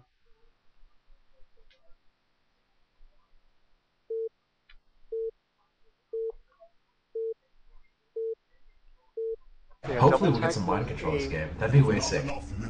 Double Tech was a Zerg handicap, so he does not have that handicap. This time it is the gas cap. He only had 2 assimilators. That means if one of his geysers gets depleted, in order to build a new assimilator, he has to actually kill one of them first. You have not enough minerals. You have not enough minerals. You have not enough minerals. So obviously we've got Oristine over here on the left. It's a 2-player map, so the Terrans are on the right, on the bottom right hand side. Let's see what color they are. Yeah. They're purple. They're purple. Purple's a good color for Terran, I feel. I really like purple Terran. I like blue too. It just looks really cool.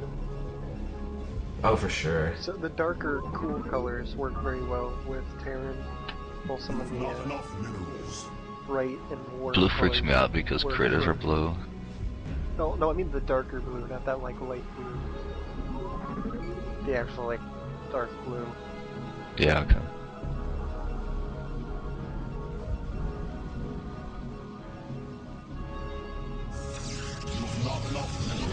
In fact, yeah. Oh, there's so many good colors in this game. My favorite color used to be teal because teal Protoss was like the coolest thing in the world. We're on Team Melee. We can't get vision from the other players. We're stuck with Oystein's vision for the stream, but we do have Leprechaun. Yeah, don't worry. watching. I'll update you guys. Right now they're talking about doing a vulture build. They've got there's a barracks starting, and they have not walled in. Interestingly enough. Yeah, this is pretty standard from Oystein so far. Nothing really out of the ordinary to talk about. He's got a probe hanging out next to the gas. Just like, there's not enough minerals, there's not enough minerals. So he had the timing on his assimilator a little bit off. And yeah, wow, scouting just missed an SCV, went right above the scouting probe. So the SCV was up there on the higher ground, because didn't see it from my end. Yeah. This is interesting. He's scouting incorrectly. Maybe he's really worried about a strange proxy. Yeah, maybe checking for a proxy.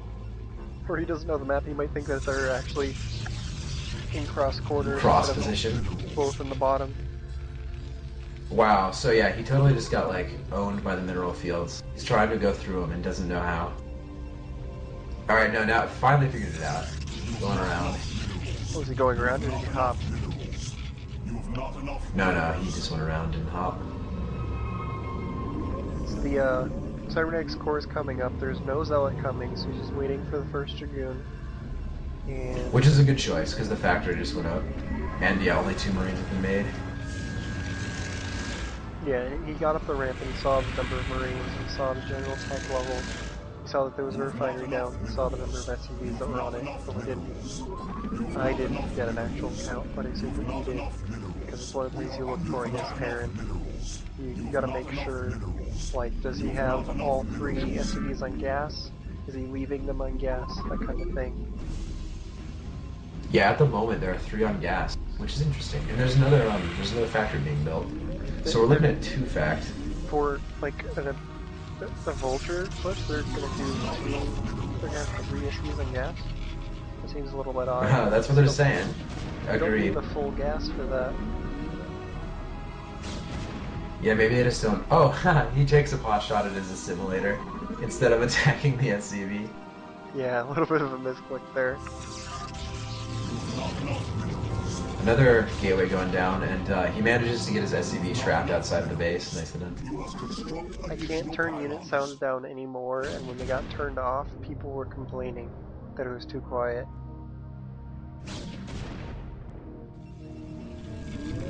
Now So yeah, wow, there's only 2 Marine. I thought I had the Indian. Oh yeah, because I crashed. Wow. This first Dragoon might actually do like some damage. Really? Is it relatively Because the effective? only units he has is 2 Marines. Oh, here we go. Finally a Vulture comes out. And yeah. Oh, there we go. Well, 2 Marines and a Vulture isn't really going to be able to hold off the extra Dragoons if Oystein sends them in. Because with some good control, even against mines, then he could still I don't know push what- up that ramp. Like, Yeah, what is this guy trying to do? Trying to out micro range Goon? Like, excuse me? you can't. Like, the Vulture range is shorter. I don't know what he's doing. I know, that's why I'm confused. Upgrade complete. I think he's trying to Alright, lure there we it go. into We're- the ramp. Like, he's trying to get the AI to move forward on the Dragoon. Ooh, with 2 more shots. Oh, there goes a Vulture. Another one out, but yeah, these Dragoons are being very effective at keeping the Terran pretty much contained. Additional pylons. Yeah, so, the expansion's coming up for Oystein. Not enough minerals. Like, he's just building it now. It's almost done, so he's gonna be transferring probes. And he's adding his second assimilator, so I gotta make sure he doesn't add any more. Be watching that.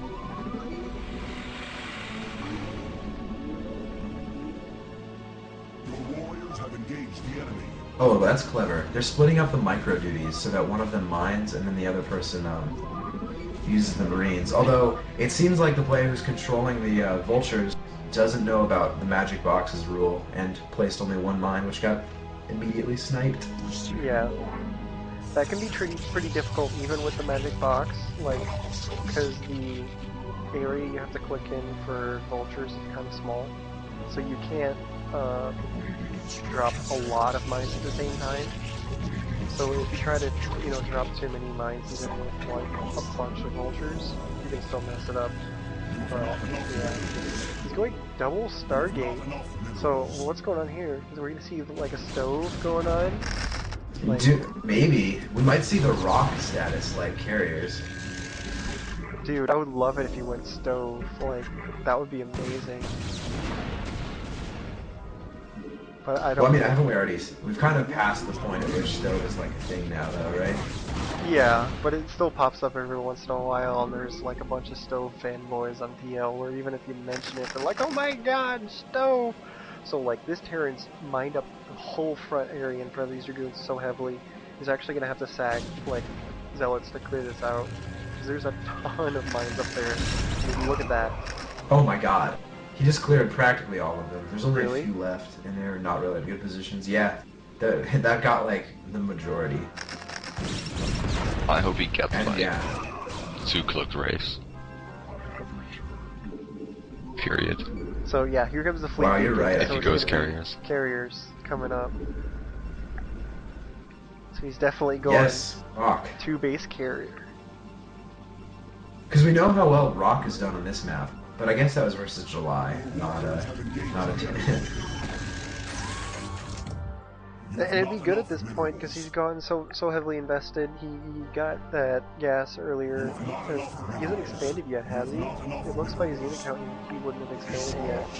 The Terran. The Terran actually has taken his natural. I'm surprised. He's got quite a few units for having expanded already.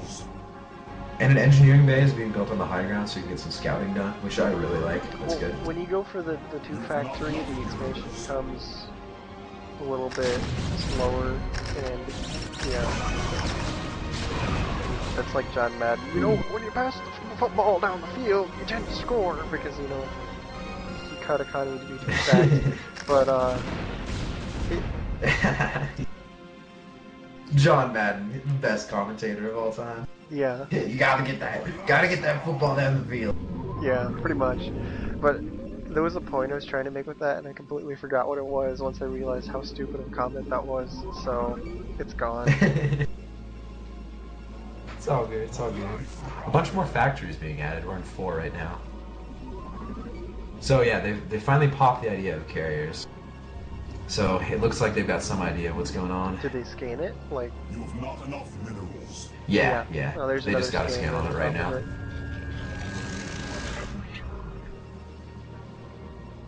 Man, scan lasts such a long time. Such a Carrier has arrived.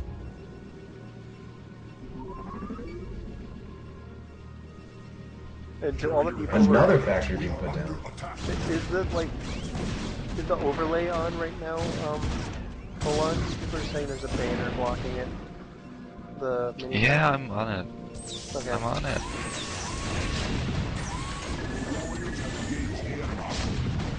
So we've had many requests for Cloak Raid, which I totally agree with, but there's been no mention in game thus far. There aren't many interceptors out for these yet, so it looks like he has a turret up on the higher ground. But I mean, honestly, if you control the carriers, that turret's not gonna do anything anyway. But the key is, with that many interceptors, they have a hard time driving back these tanks before they can do huge enough damage.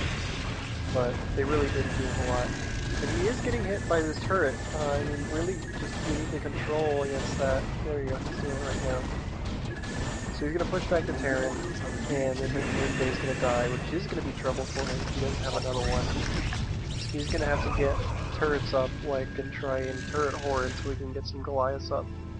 Because if not, We got 3 Goliaths up right now, but that's still not enough. Like, yeah, they should go Cloaked carriers Wraith about to though. pop out right now.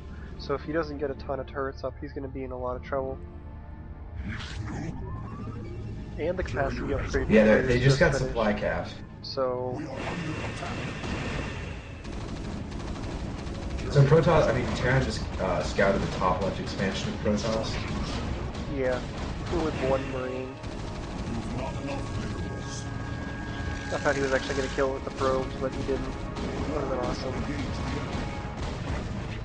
So these carriers, it's hard to see like what the Terran's doing, but I do have a good idea that these would do a lot of damage here. He's building more turrets, but there's 2 more carriers coming in. So each of these has 8. The 2 that are coming in are just spamming interceptors right now. Once they arrive in, he's going to be able to do a lot of damage. I think that like a starport at this point, like, or even thinking about raids, because he can't make observers. If he does go close range, there's no way for him to deal with it.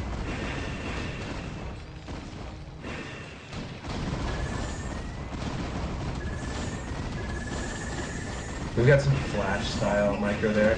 He's in full position rather than targeting the carriers. Oh, there we go. Carriers are now being targeted. Yeah, I don't think he's enough Goliaths to get away with killing interceptors yet. The interceptors. Yeah, I'm definitely not a fan of that. I feel like that's much less effective, but It works not really when actually they, on the 2 base carriers, and you know that they haven't expanded. Because then you know that they've dropped a lot of minerals in these carriers, and you're basically making them waste money rebuilding interceptors constantly. But you have to have a really high Goliath count to get away with it as well. So I don't think just don't think he has enough Goliaths, and I think you also need a +1 weapon on the Goliaths as well to really do it effectively. I'm not entirely sure. Like, I mean, you can try and be like Flash, but most of the time you're gonna fail because it's freaking Flash. pretty much. Like, That guy is pretty good at what he does. he's like the perfect. Wow, he's got that guy has +2 upgrades on his carriers. Wow. Oh, this has got to be game. Oh, I didn't even see that. He has Yeah, plus so 2 weapon effective. damage. Like, this entire time, Yeah, like, there's no armor on the Goliaths. interceptors, it's hard for me to see the damage. That's crazy. I didn't even notice that. So he was planning on doing this pretty much from the beginning, going almost all in carriers, you know. Yeah, definitely inspired by the Rock. Live by the Rock, die by the Rock. That is the motto of Viking Protoss's. Because one of these is super low health, but it's been alive for quite a while. It's like 19 Yeah. health, and he's kept In it fact, I alive. think he just lost like his first carrier. I don't think he has lost a carrier yet, has he? I just saw one die, but I think like he's only lost one or two. Ooh, mine's about to go a bunch of dragoons. Bam! Oh, only one, never mind. So that's pretty much going to be game, because he's down to the one base. I don't think he's his third yet, because there's a factory up there. Yeah, and they GG. So Oystein manages to go 8-0. Is that the first time, Ola? No, but it's still very impressive. Yeah, it is very impressive. He had, it wasn't one handicap in particular that was really difficult for him. It was like the combination of a bunch of the handicaps working together that were making this tricky for him. But he displayed a really good But use through of and strategy. through, managed to managed to make it happen anyway. But wow, desperately trying to make. Oh wow, leave before GG. No, he GG'd Oh, it earlier. seems a little Like, frustrating. before. Oh, I this totally one missed did. it then. We gotta leave too, I just realized. Okay, cool. Oh, you have to leave. Wow, well, let's get Oystein in here.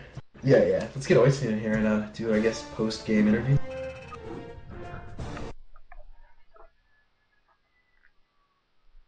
No, like guys, he did GG. Yeah, there was a GG. I apologize for saying there wasn't. I just missed it.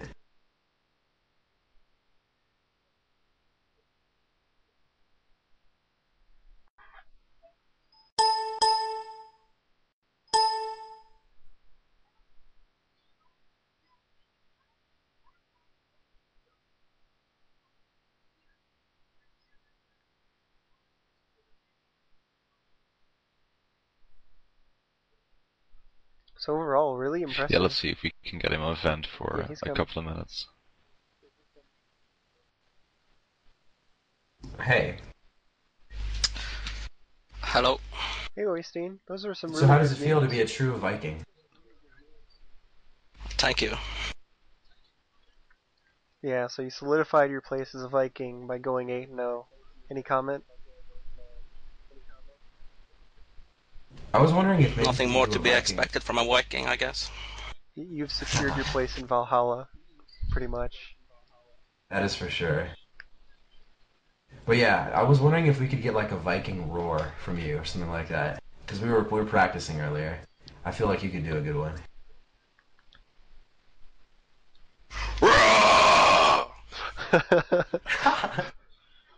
Nice. Perfect. Make How do your you feel about playing with handicaps? Like, was it a challenge, or did it really annoy you, or was it easy? Of course, it's annoying. Would be a lie to say otherwise.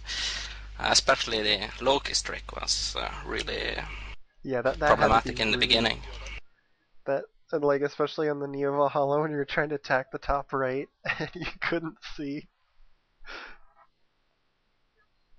Yeah, we were but I trying to was figure thinking out why you more. wouldn't put D-Web on there, and then we realized that you couldn't see it because of the the paper in the way. Yeah, but the biggest problem was just I had no idea when it would be supply capped, and in the beginning when I was doing the 12 Nuxes, I didn't even know when to. I ended up just spending a lot of time just pressing BP to try to build pylons and such. Yeah, there were a couple times where I definitely saw that handicap hitting you where like you were waiting for minerals on something because you sent a probe out guessing on when you'd have enough for it, but you were a little bit off and that kind of thing. But we were really impressed in Andromeda. You managed to do that 14 next pretty well, given the fact that you had your overlay covered. Yeah, but I've played that build like a million times, so after the initial sort of, I don't know, days I got from not having the mineral counter and such, it sort of started flowing easier, and I just play like I do normally. And sometimes I didn't have money, but oh well. So yeah, by the way, for even though I said that there was no GG, that's because I'm retarded, and there was a GG. The other team GG, don't worry. I keep getting comments about that. Don't worry, those players are mannered people, good guys. Anyway, so what would you like? Which game would you say you enjoyed the most, Oyster? The early ones because they were handicapless, or did you like having the having to play a particular way later on? I kind of liked the Andromeda game actually, where I sort of, luckily for me, my opponent didn't really abuse the fact that I didn't have observers, because he could have placed like mines all around the map. But that map worked out pretty well, all things considered. So I'm pretty satisfied with that game. Yeah, absolutely. One thing I think that you did really well, better in fact than I've seen in other arenas, is that you managed to, when it was best, go into late game with the handicaps, because normally there's a fear among the hero that, like, I need to rush, I need to get something done. But then in that one game where you played Zerg and it was double tech, you managed to just chill up until like the very end, at which point you had so many altars that you could just overrun. Yeah, well, to be honest, I kind of hoped to end that game with the Hydra rush I did. So, because that works sort of nicely when you have to do 2 dents, you can just do both upgrades. But I sort of failed that, but he lost so much and spent so much on cannons that I could sort of transition into a normal late game. He built so many cannons. Like, did you see those cannons and he decided, like at that point, that you wanted to take advantage of the fact that he used so many minerals on the cannons? Like, what was your thought process when you saw all of those cannons? Like, 8 at the main and then like 10 more at the expansion. Yeah, I sort of just felt confident I could build more drones than I had originally planned. So, but yeah, I just played most of the time just on the feeling, and before the games I sort of made some sort of game plans how to minimize the effect of the handicaps. Yeah, it did. So, Sorry, go ahead. go ahead, sorry. Okay. It seemed like you were dealing with the handicaps like pretty effectively. Did you have like a general idea of what you wanted to do? Like, were you looking at the topic and forming plans ahead of time, or were you just sort of winging it? I did spend some time before, while I was taking a shower. I was actually thinking about earlier today about the handicaps and sort of how I could avoid having them to most effect, but I couldn't know which one I would get, so I sort of had to wing it on the way, because there's no way to think about the million ways of combinations of handicaps I could get. Yeah, absolutely. I'm thinking maybe we do some final comments and then wrap it up around here. Is that good for everybody? Yeah. Is there anything that you'd like to say, Mr. Viking? Any shoutouts? Uh, Fresh not off really. of your victory? Uh, Any Viking friends? would like to. Yeah, of course, I can always say hello to all my fans who watch my stream and sort of spend time watching me play. That is kind of cool. And I guess I have to thank Team Liquid for letting me participate in this arena. As always, when Team Liquid does things, it's pretty awesome. And I really enjoyed Cool. participating. The fans are asking for Yeah. one more roar as well. Do you think you can manage it? I think I've spent my roaring today. Okay. Alright, cool. Well, this has been another episode of Team Liquid Arena. I believe we're on number 6. My name is Leprechaun, and this is Ralkun casting with us. Yeah. And our hero today was Oystein. We had, many fodder line up and die in front of our Viking master today. So yeah, thanks for everybody for tuning in, and until next time. Thanks, Full On, for setting this up. I have quick plug before we go. Thanks for Icy Cup for providing the ladder, yada yada. But Icy Cup's actually planning something really big. I'm not allowed to say what it is. Just keep your eyes open. When you see it, you'll be pretty excited. Ooh. Ooh, I'm excited. I know that. Yeah, I'm not allowed to give details, but I was given the go-ahead to just give a little bit of a hype, say that we're planning something really big. Whoa, this is cool. You heard it here first, people. So Alright, on that cool. note, Yeah. So I'm pretty good to sign off there. cheers, everybody. Thanks for tuning in, guys. Virus database has been updated.